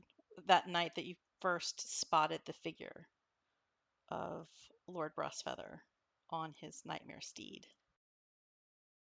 So you spot this one other group of the undead, but it's far enough away that you don't necessarily have to worry about stealth quite yet. And you have a moment to catch your breath. And everyone is taking a moment to catch their breath. Um, I was like, this is very silent. I'm like, did everyone go to sleep? no. Is everyone taking a short rest? What is happening? So just a group of skellies. You see a group of skellies. So it's a big collection of skellies. It's a lot of skellies. One could call them a legion of skellies. Uh-oh. Okay. But they're like far enough to the east, and they haven't noticed you yet. Do we know where the crypt is? Sorry, from here that the people are Up those hiding stairs to the north is well, you aren't even actually in the cemetery. You're right at the entrance of the cemetery. in. Right. So you have to go up those stairs and that path to like literally enter the cemetery proper. This is all undead that's kind of gathered, kind of preventing the immediate massive undead that Brossfeather kind of has as the first guard against people passing through the streets of Zelbros in and out of town. Because I'm just thinking if we can get to the crypt and get in, that'd be a good place to rest before we do the big fight sort of thing. If we can get in, would they let us in? Do a history check. I'm not great at history. Oh, it's not bad. That's Okay. not bad. 16 is enough for you to recall that, like, yeah, there are survivors barricaded in the crypt. But you see, like, just where you can spot the difference, it is kind of like up a hill promontory. So there's some distance between where you are now and that hill. You can pick out that there are large flocks of blackbirds circling overhead. Those are his spies, right? Uh, could be. They've done spooky stuff, connected to him before. So Mhm. Oh, so I'll ask Terel. Do you see any? actually, Is there any connection? Do you see any sort of ethereal, or is that only with Ooh. the undeads? Let's have a look. I look at the ravens and crows. you do see little green tendrils from the birds Mm-hmm. overhead, and they are leading almost directly to that crypt, the crypt building. I pass But that on. they don't go inside it. But based off of that, you get the sense that, yeah, Lord Brossfeather is near where that crypt is, on the Right. top of the promontory. Is there other crypts in the cemetery that we could potentially hide in to rest? Yeah, there's little wee ones, little wee crypts. But with I don't think what I got to was, you recall that they were barricaded inside the largest crypt, Mm-hmm. and it has been barricaded against So they won't be able to like easy open the door and let us in, sort of easy thing. entry, and opening it means that they would be making themselves vulnerable to the undead, and that's Sure. why that they are digging underground to try to find a different way to access that isn't barred from entry. Okay. So you would probably have to break your way in and do it more effectively than hordes of undead. Okay. Now, Well, on the once assumption that Kai has used some spells and stuff, then not sure we want to trail all the way back to the blacksmith. there are houses, like, some of them have been damaged and have doors that are shattered and windows shattered, but there are a couple like small houses that you've passed by that are like nearby. They're abandoned. You also see that there's like a wagon of stuff that was overtaken. Somebody was trying to make their way out of town and did not make it, and with like the remains of the horses torn apart and things like that. But there's like a wagon with the Vardo-like container on the back of the wagon that, possibly it's not super reinforced, but it is out of sight. It is unfortunately very close to these skeletons, where it's unlikely to be able to enter it without drawing their attention. It sounds like we need to kill some skeletons. I think maybe we do. There's another thing you with your 16 perception, Terel, you notice that there are a few trees within the cemetery that have tethers. Well, that's not worrying at all. Am I thinking of Poltergeist? I hate that film. I think that's a universal traumatic. But it's not the tree, it's the clown. The clown, yeah, the tree clown flipped me out too. But yeah, the clown. Yeah. See, and I was traumatized by seeing grapefruit on Electric Company. By seeing what? Seeing grapefruit. There's a sketch that had like a grapefruit got like rubber band lips and like a little face of stuff, and it starts singing Carmen in the sketch on Electric Company. And that was the whole thing. Like, I'm not sure what we were supposed to learn out of it, but I got completely creeped out about the food coming to life, which is why I never watched those Sausage Party movies or that series that's on Amazon now, because I don't want anything to do with food being able to talk or being sentient or knowing opera. This is not for me. That's amazing. I'm like, for a 5-year-old, that was not a good thing. That was bad. Oh dear. So I was already broken by the time I ever saw Poltergeist. Wow. So Okay. back to the problem at hand. Scary trees. Trees are tethered. Birds are tethered. Skeletons by the wagon that you could potentially rest in, or you could there's a little bit farther behind where you are now, a little bit farther south. There would be some houses that have been abandoned. Okay. Is that tree that we'd have to pass to get to the skeletons got the green tether? These trees do not. They're Right. trees actually within the cemetery. Within the cemetery. Okay. Should we take out the skellies and then think about doing a rest, or see where we are at that point to see if we can? Yeah, let's see if we can. Yeah. Hopefully nothing else pops up. Okay. Look at us making a decision. We're going that way. I'm cackling. Okay. How are you gonna take any precautions? There are precautions you can take. How about you guys just make a stealth check? Okay.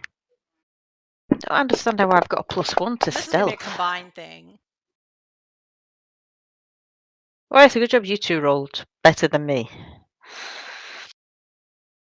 So that's an average of 16, I say? 16?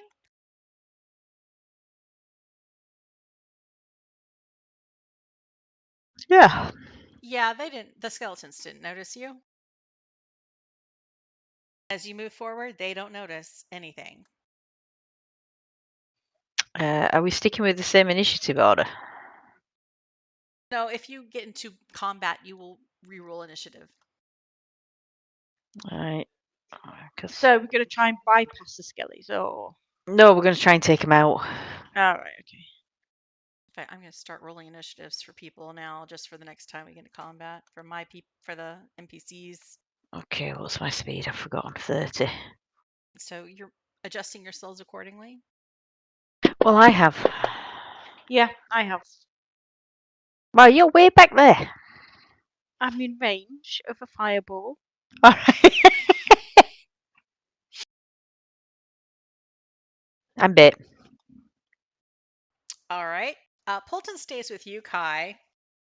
And he just kind of calls after the rest of you as you move away. He's like, in a loud whisper, "I'll look after the skinny one." Cheeky. Okay, so you have approached. You're not quite within. I'm going to center this on a square. You were, well, for some of you, they are in range. The skeletons are in range.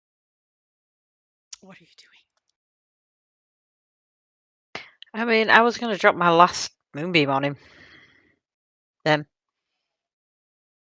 Okay.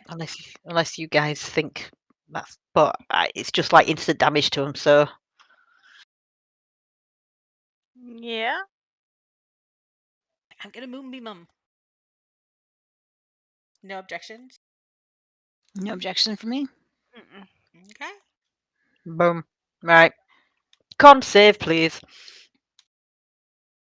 I suppose I could have actually done that. Actually, oh bollocks! Dirty 20, so they Right, take half damage, but it is radiant, so it will be normal 1d10. damage. Yeah. All right, so So they take 10 radiant damage, and you have their attention. okay. So I will kick off some loud. Everybody roll initiative.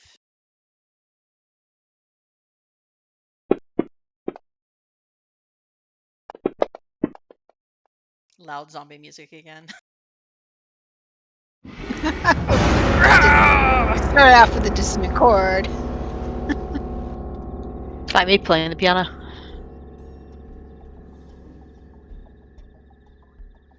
And top of the order is Kai. What a world. Aye. Well, I'm not sure how skeletons react to fire, so I'm just gonna try fire bolt on them first to see if it does all.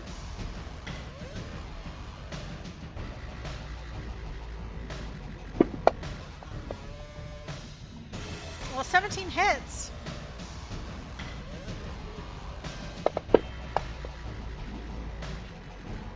So you do 12 damage. They don't seem to be vulnerable, but they don't seem to be resistant either.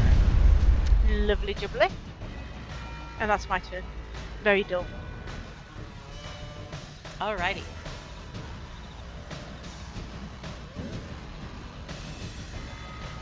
It is now Good Boy's turn.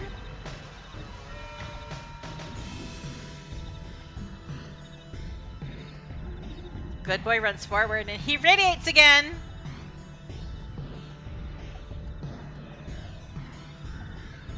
He's very giddy. Arf, arf, arf. He's like the dog version of me.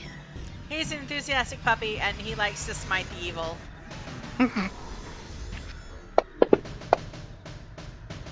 And the skeleton was nice enough to fail, so it takes the full damage.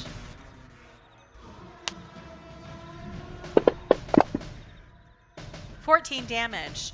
But like fire, the skeletons, they take damage, but they're not vulnerable nor vulnerable to radiance. They just take it on the chin. Right.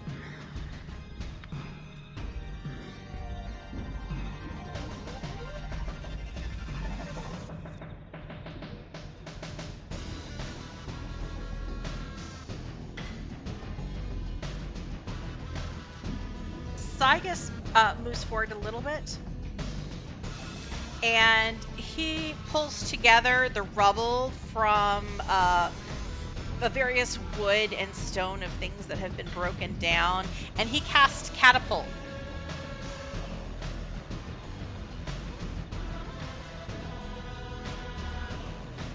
And he flings a bunch of rubble at the skeletal horde, which has to make a dexterity saving throw.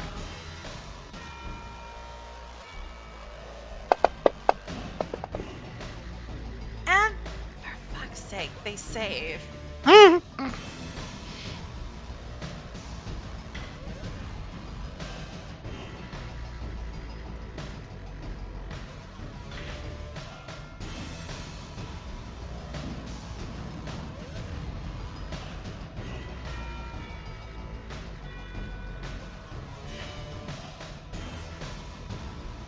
And it doesn't say that it takes half damage. So I think he just bluffed that whole spell. Just blah, blah, blah, blah.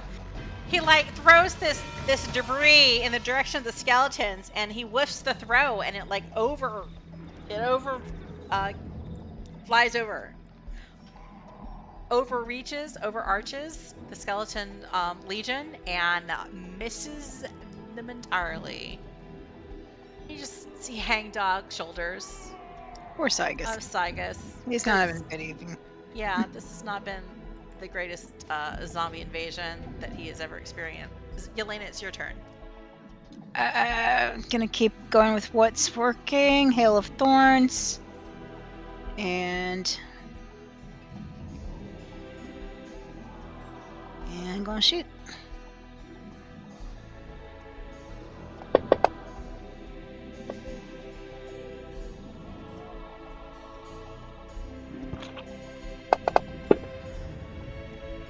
So they need to make a Dexterity? dex. Yeah.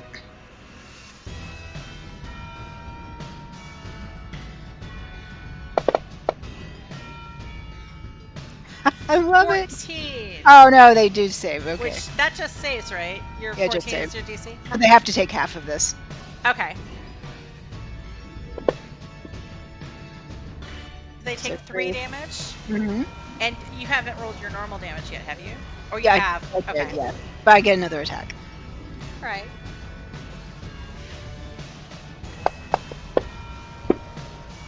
That 21 hits.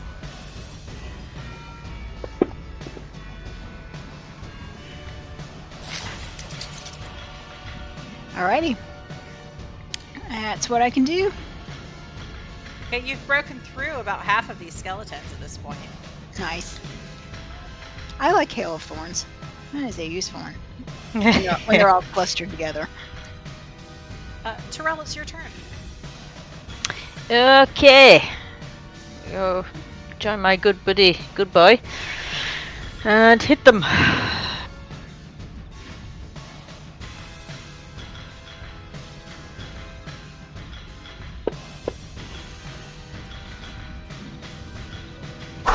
Whee! All right, you totally hit them with the 24. And going to do.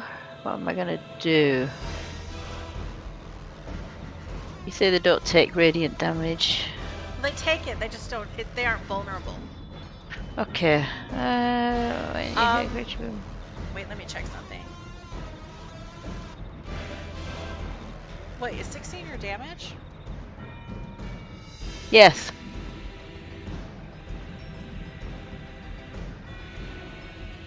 I did the undead roll rather than the normal roll. Okay, that's cool. But let me check something else.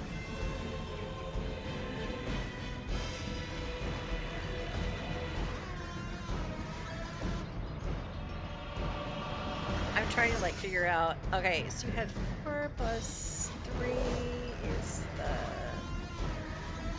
the 8, 7 plus 4.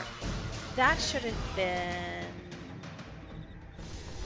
2 less because the lightning is not as effective. Okay. And I feel like. Oh wait, let me do something. It's my fault.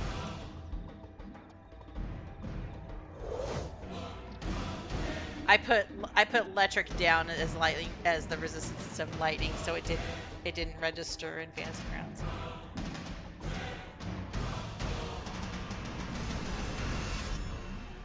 All right.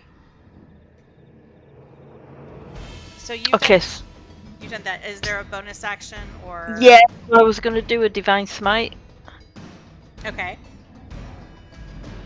So you're going to add a This is- divine smite onto that strike you just Yeah, made. so it says it's 2d8 plus 1d8 if it's an undead or a fiend. So 3d8. Uh-huh. I'm gonna have to, I don't know if I can. I'm gonna have to just do it there because I think I should have applied it to myself before I did the roll. Okay, So I'll add in 13 damage. And you still have another attack, right? oh shit, I do, don't I? It's been that long since I hit anything with it. Then I shall hit them again. Oh, it won't let me hit him. Oh, I think the thing's in the way. Hang on. Oh yeah, your moonbeam. Yeah.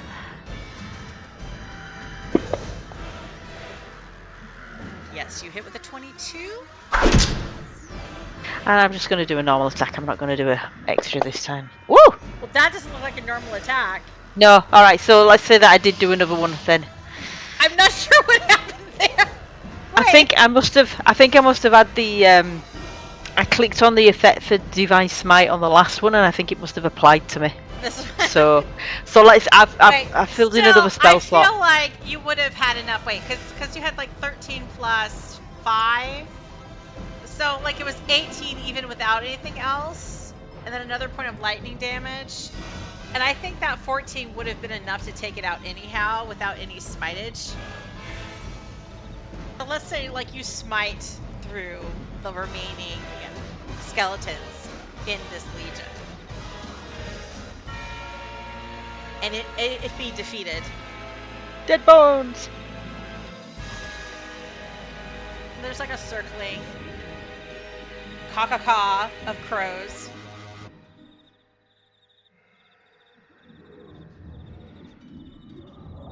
And you hear, from the north, more sounds of undead. But there's another breather in combat.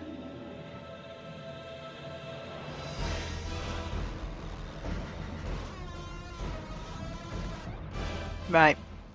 And rather than stopping that music, I'm just going to make it a little bit softer, a little bit less threatening. So, do we want to rest? Because I've used up a bunch of spell slots now. I don't know about Kai or Yelena. I've got 1 level and 2 levels. So, but resting's still probably good. Okay. All right. Well, you've cleared the way to the Vardo.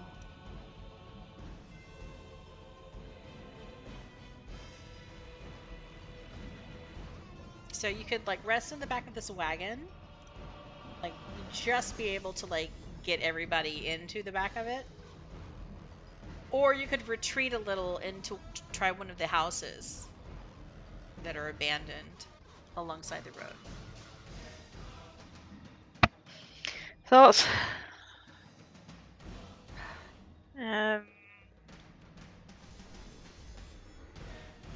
Wagon's close, isn't it? Yeah. Yeah, like Terel's standing right next to it.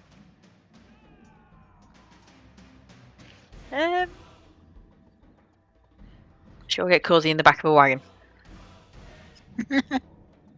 It's close by. Yeah. Sure. Yep. And we have to come back here anyway, so. True. Okay. So everybody huddles up in the back of this wagon. Are you taking a short rest or a long rest or what? Well, I only used 2 spell slots. I can't remember the rules of resting.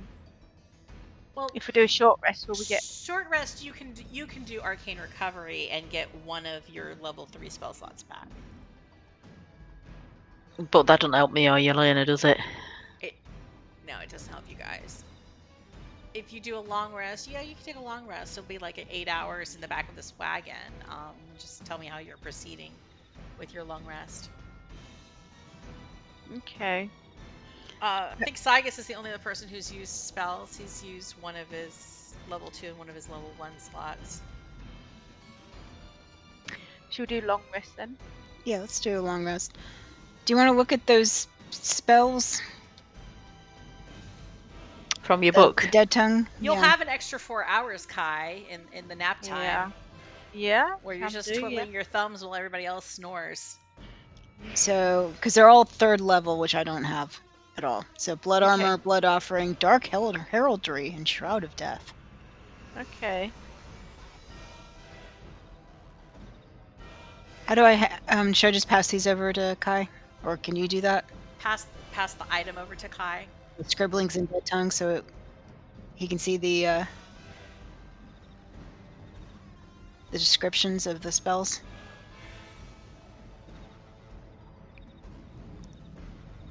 I am going to drag. Sorry for coughing in your ears. I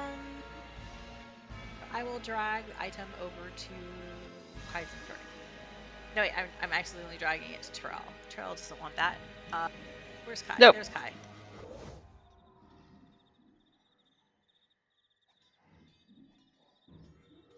Okay, I'm failing to do what I said I was doing.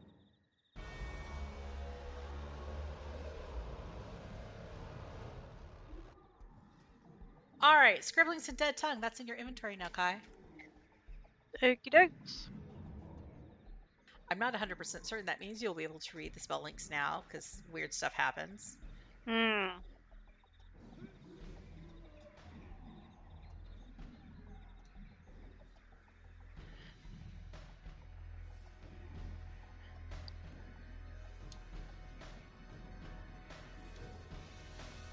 Let's let me read them. It's letting you? Okay. Hmm.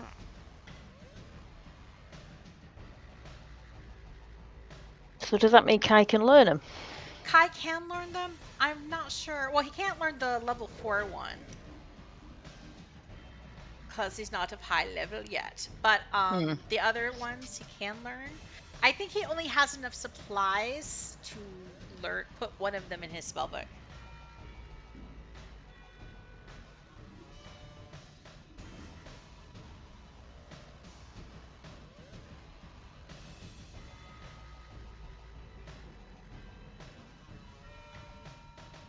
Okay, did you say I could make some more arrows, or is this not really the right place to do it? Well, you can do your ritual anywhere. And then the arrows would be, again, like a little Kai thing.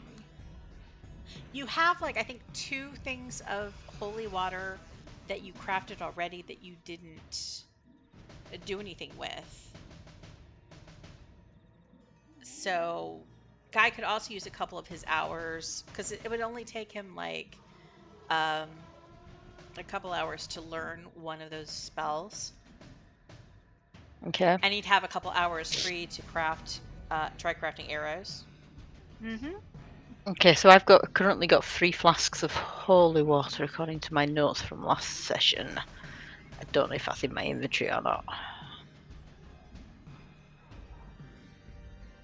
Holy water, 3, yeah, okay. And you're going to need the 8 hours to take a long rest, but you could take time in addition to that and make more holy water. It'll be like an hour for each batch of holy water you make. Okay, maybe not then. Back at the blacksmith, it was taking half as long because of Because the equipment. No, it wasn't because of that. I think it was like I can't remember now what I decided last time for you. Because you weren't using the forge, you were doing a separate paladin ceremonial kind of worship thing to make your holy water. Mm-hmm. But I can't remember if I like gave you a time discount because Good Boy was there or not. I don't remember what I did. But yeah, Kai could make more arrows with the holy water you already have. It would take additional hour on top of the 8-hour long rest that you're taking for you to make even more holy water. I don't know whether to just pass the holy water on to Yelena and then you can yeet them at anything that's undead.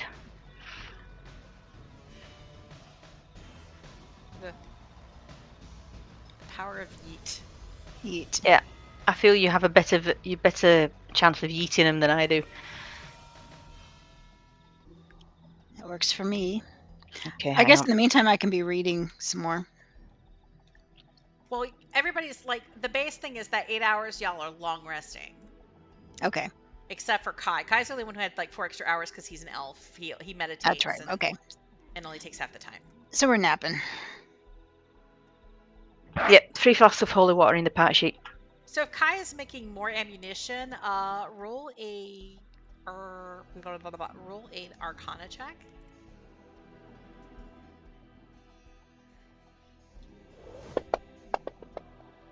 Hey. That is a success. I'll roll a d4.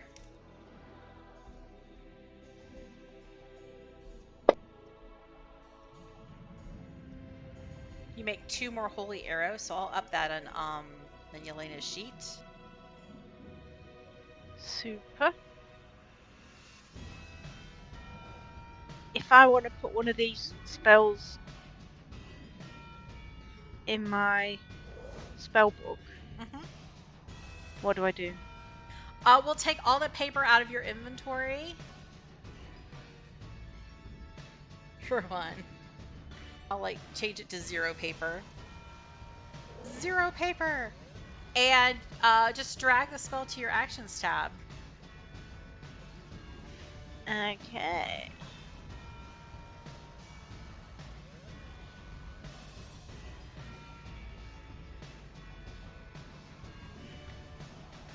Oh, it went under healing potions. That's not right.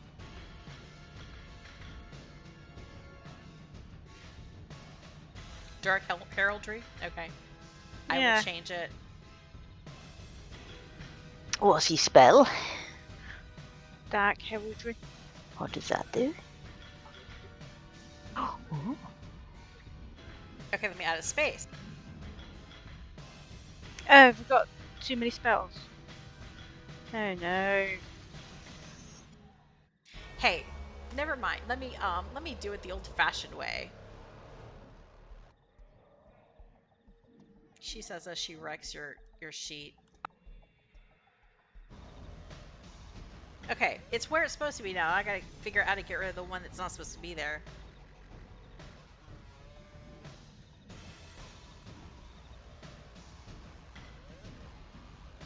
Okay, you're clean. Hey. Hey, things aren't supposed to Hey. be.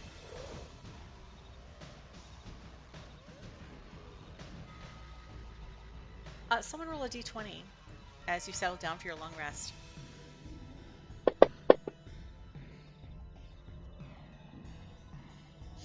Okay. Everyone has had a long rest. Kai, you've learned a new spell and you made some more arrows, which I have yet to put in Yelena's inventory. I knew there was something else.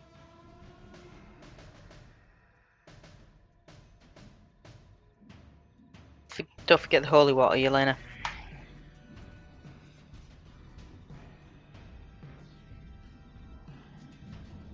Oh, you were giving her your unused Yeah, holy water. I've just shoved it in the party sheet. I think I dragged it over to her. Thank you.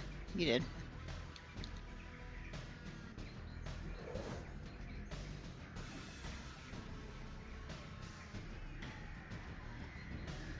Okay. So, Yelena has all the holiness. You guys are fully rested.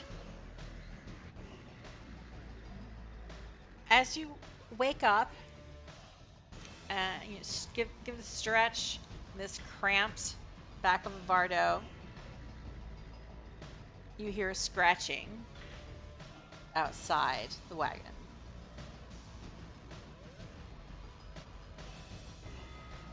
Okay.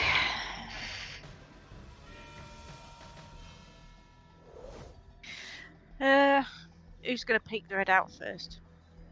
Well, I was thinking more I just rush out. Try and, really slam out and knock over whatever's out there, and you guys follow. Okay. I'm just rolling initiatives in advance for the next time. You guys get into something. So that's what you're doing. You're rushing out. Well, Yeah. Terel. So Terel, make a strength check. I can do that.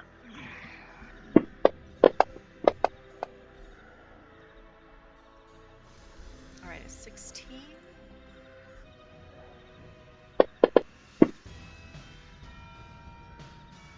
You shove the door open, but apparently not quite hard enough to overcome the forms that are standing just outside of it. So you push the door open, but it slams shut, and there's just like this little opening, and inside comes a scratching arm of a ghoul.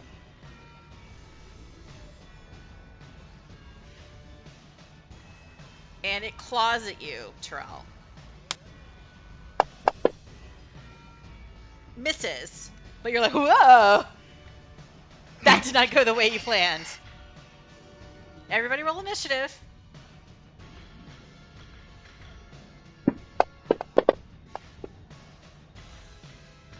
Ooh. Ah, bugger. Yelena, you get to act next. Oh boy. Can I take one of the holy water arrows and just jam it into this ghoul's arm? You could. Do I get to keep it if I do that? You'll use it up. Ah, bummer. You can jam a regular arrow in its arm. I mean, I got a short sword. Why don't I just... That would be a strength check, but yeah, you can totally. I'm just gonna pull out my short sword and whack it. Okay. Hold on, got too many windows open. Ah. Which one is the one in particular? Are we all still in the... We're still in there? Yeah, you're still in the wagon. Okay, so the one that's closest to us. So you're kind of like leaning over Good Boy. I can move them down here. They're focused. They're kind of focused on Terel, but you can lean over Good Boy and step at him through the crack in the door.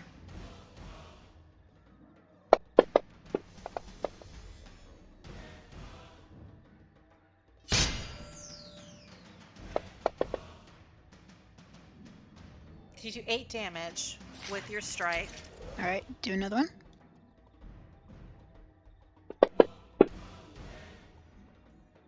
Dude, The 10 misses. unbelievable. All right, It's not much close else. quarters. It's close quarters, and luckily you didn't like accidentally Hit slash Good Boy. somebody. Hit Good Boy.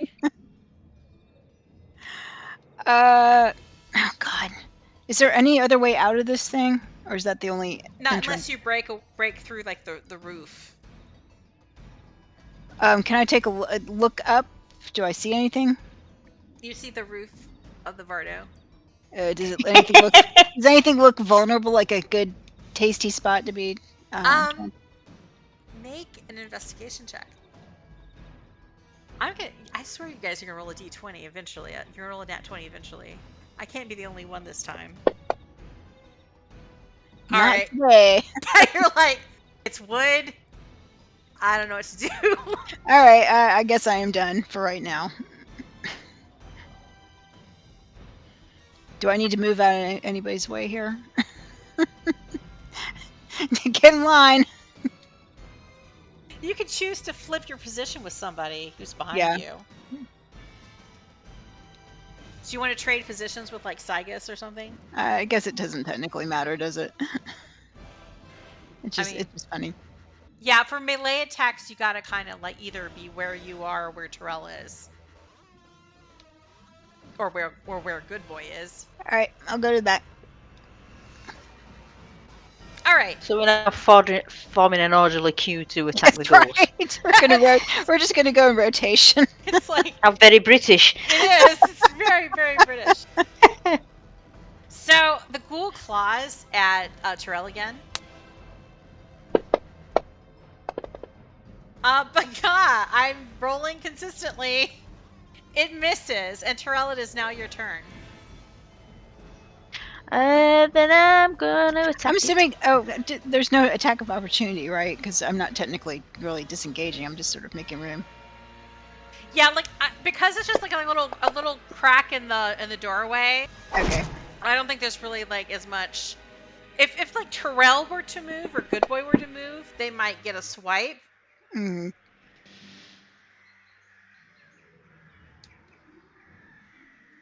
Okay, and I will attack him again.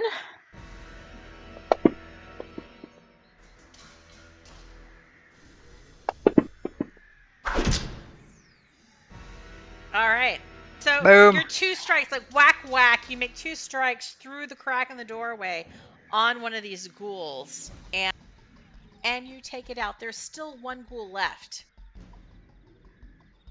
And that is it for your turn, unless you want to like shove Kai to the front, I guess.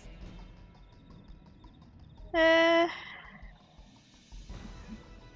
mean, but didn't you say that would mean an attack of opportunity? Yeah, that probably would give an attack of opportunity on you. Right, then no. Well, then it is Sygus' turn.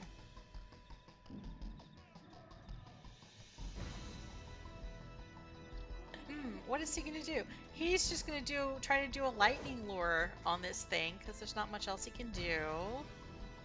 Come on, Sygus. We believe in you. And hurrah! Hurrah! It's only a 7, so the ghoul does not save.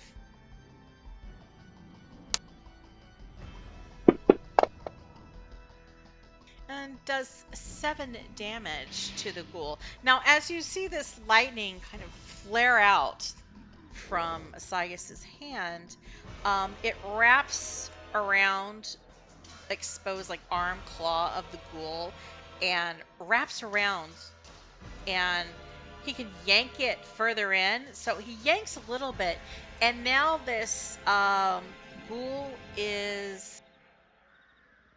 Let me make a saving throw. He attempts to kind of like wedge the ghoul in the doorway.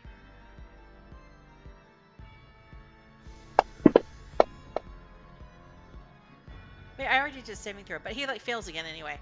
So the point is, he wedges the ghoul, pulls him a little bit closer, and he's like wedged in the doorway, almost like he's grappled. So it's impairing the ghoul's ability to attack you guys. Now it's Good Boy's turn, and Good Boy's gonna give a big chomp.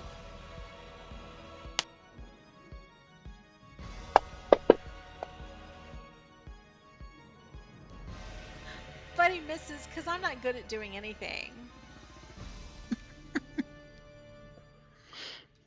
Let me double check something. Okay, I was just double checking. So I can't remember what grappled versus restrained is. I just want to make sure Good Boy didn't have advantage, and he didn't. That just means the 0 movement for the ghoul. Ugh. So Good Boy whiffs it. So much sadness for Good Boy.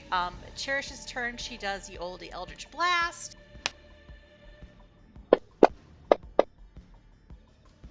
Hits with a 17, and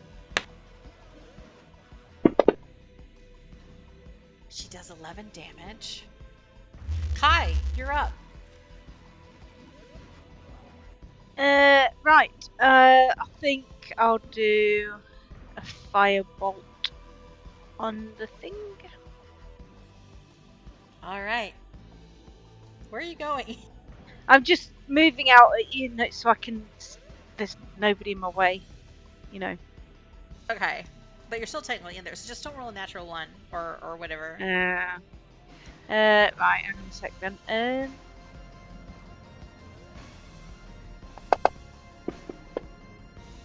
Hey. Okay, 26. Yeah, you expertly target around Good Boy and everybody in front of you and hit the ghoul with your firebolt and sizzle it out of existence.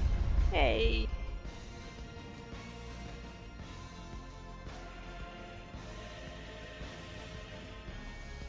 Coast clear, deep breath. Terel, you now smoothly open the back door of the Vardo. Nothing there. You're free to leave the wagon. Okay. Oh, we're still in the wagon. I thought we was outside. You were still in the wagon. That's why I was like, where are you going? Never mind. Oh dear. I hopped down from the wagon. Yeah, you were still in the wagon because the ghouls were blocking you from exiting the wagon. Oh, right, okay. All right, so everybody piles out of the wagon now, and you look around. There's no... we'll do perception check.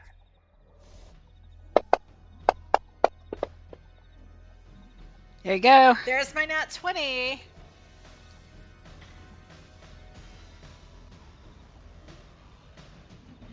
All right. You see, coming from the west on the road, there is another swarm of zombies moving very slowly in the direction of where you are. Like the undead forces of Lord Brossfeather are slowly assuming the guarding position again. But between you and the entrance to the cemetery, the coast is clear. And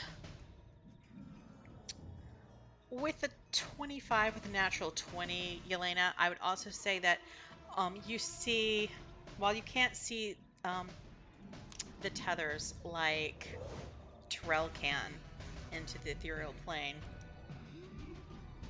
you see up on, like, there's a plateau after you first enter the cemetery, where Terel has already picked out there are a couple of trees that have tethers on them. But you also see there is a large shape there that seems to be moving on this plateau. It is... If you didn't know better, you'd say it was just a disembodied hand. While you've seen crawling claws before, this is like a crawling claw, but it's on a different scale entirely. It is something giant. And it's on the path upward toward your destination of the crypt. I guess I just pointed it out.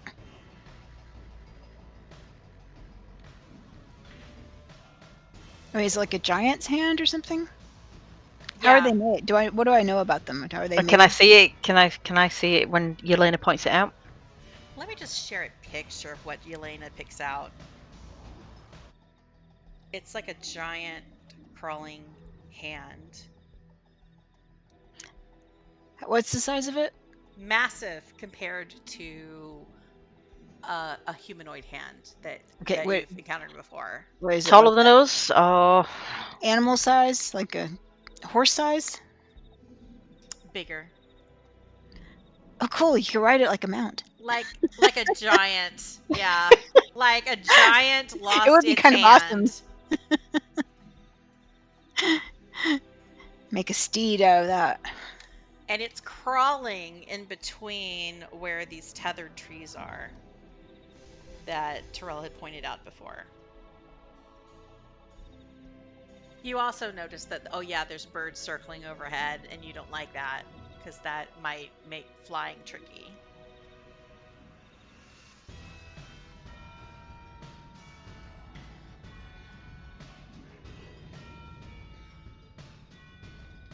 Well, things keep getting in our way. It's really annoying.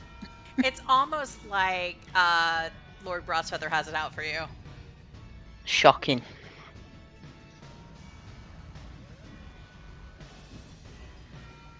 There's another, so that's the zombie swarm that's slowly like regaining its position. And if you dawdle too long, it will catch up. But Okay, so if we you need to go get into in the cemetery now, it will not reach you. You will avoid engaging in combat. All right, I guess we go in. Yeah. Well, that was the idea. Upstairs. Is Polton coming with us? Yeah, he'll come with you. Okay. Don't think Just you want checking. to stay behind with the He zombies. kind of takes up the rear. He's not sticking. Yeah, he's not staying behind with the zombies. I'm moving you to another map.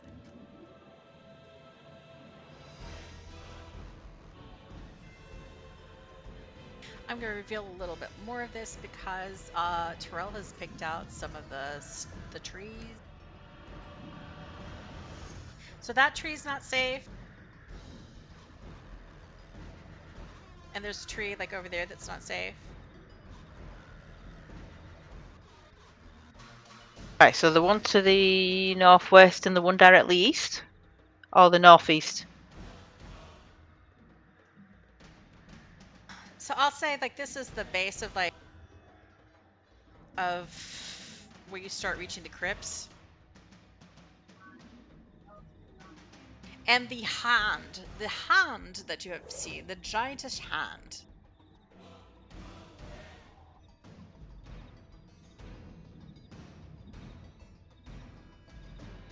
Is there, and it's crawling towards the steps like it's getting ready to leave.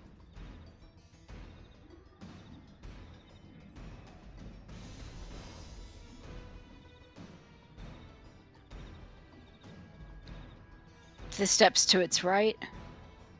Yes. Okay, so it's not coming for us. Well, it's going to be headed. It's taking the stairs down rather than jumping, I guess. Oh, okay, so it is coming for us. Going down the stairs.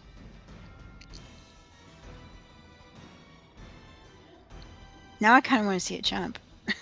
It's like one of those jumping spiders. I'm fascinated by this thing. And you see, like, there's some like murders of collected crows circling overhead.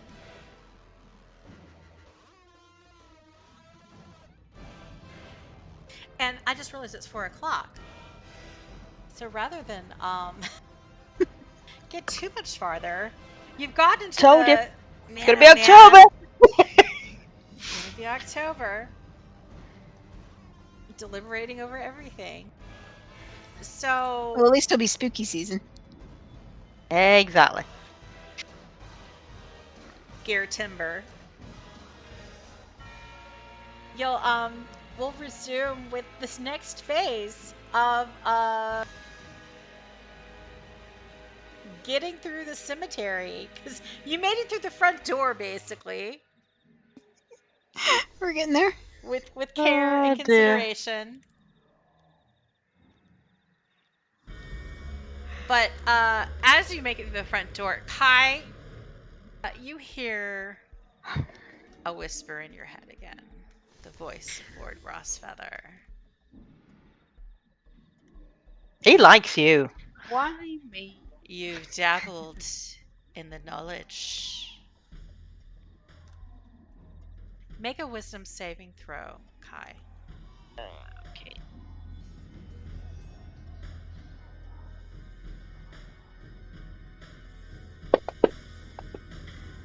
Me. You feel something dark and malevolent try to sink into you. There's a bit of nausea. A wave comes up from your stomach, and you feel your heart pulse once erratically. But you manage to shake it off. You're from the Underdark. Your mother makes poison casseroles. This isn't the first time something malevolent has tried to do damage to your body. And you're made of sterner stuff. So whatever just tried to get its grips into you, you fought it off easily. And First time for everything. the voice comes once again, and it's like, I could give you more power. And that's where we'll finish. Okay. Okay. I think he's got the hot speaker. Yeah. He's trying to win me over to the dark side, didn't he? Yep. They've got cookies over there. Cookies? Yeah. Dark side has cookies. That's right. Come to the dark side. We have cookies. Cookies. Yep. Cookies, power. All the fun stuff. Well, that wasn't nearly as efficient and violent as I was hoping for. Look, you should know by now, we don't just rush headlong into stuff. We will. really I should have think known. about it. No. There's like no way we would get through 3 sections of combat.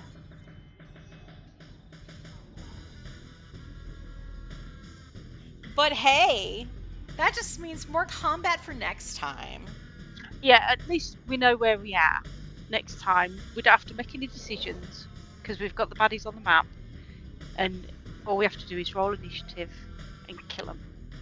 This Right, is true. that's We can right. get Very straight on with it smart. next time. Easy.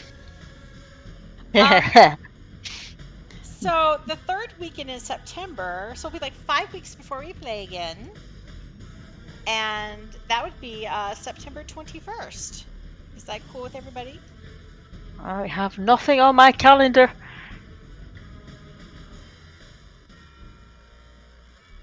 I think I'm good. Looks like it's good. So maybe, just maybe, we will actually finish this next time. Well, Mm, let's nah. not say If that. you guys deliberate enough, if you keep taking long rests or whatever. Well, here's the thing. You've taken like another 9 hours, so you can't take another long rest without Oh, it's that risking. we gotta finish Yeah, it. we've got to do it. But at least we've gone in with as many available spell slots between us as possible. Yeah. So you've got it like oh my god, math is so hard. You got like 7 hours before the estimated crypt breach happens. It's about noon now. Okay, so October then. It'll be like 4 months before you get the next 8 hours out of the way, really. It'll be Christmas. Fair. It'll be the Christmas episode. We will kill the bad guy, or we will be killed by the bad guy. Christmas carnage. This gives me time Right, to super. think about the final battle like 5 more times and be like, am I going to kill everybody, or are they going to be, or is it going to be easy peasy, lemon squeezy? Mm, I keep deliberating what the right balance is. Well, yay! Good for you guys. Hey, we killed some stuff. woo! Killed some stuff. Didn't just storm into the cemetery full of dead stuff. Made some good rolls that avoided some problems. Yeah. Yes. And you actually made a couple choices. A few. You know. So well done. Yay. Yay us. All right. Well, thank you all. Have a nice evening and rest of your weekend. Thank Thanks, you. everybody. All right, everybody. See ya. Speak to you later. Bye, guys. Bye. Bye.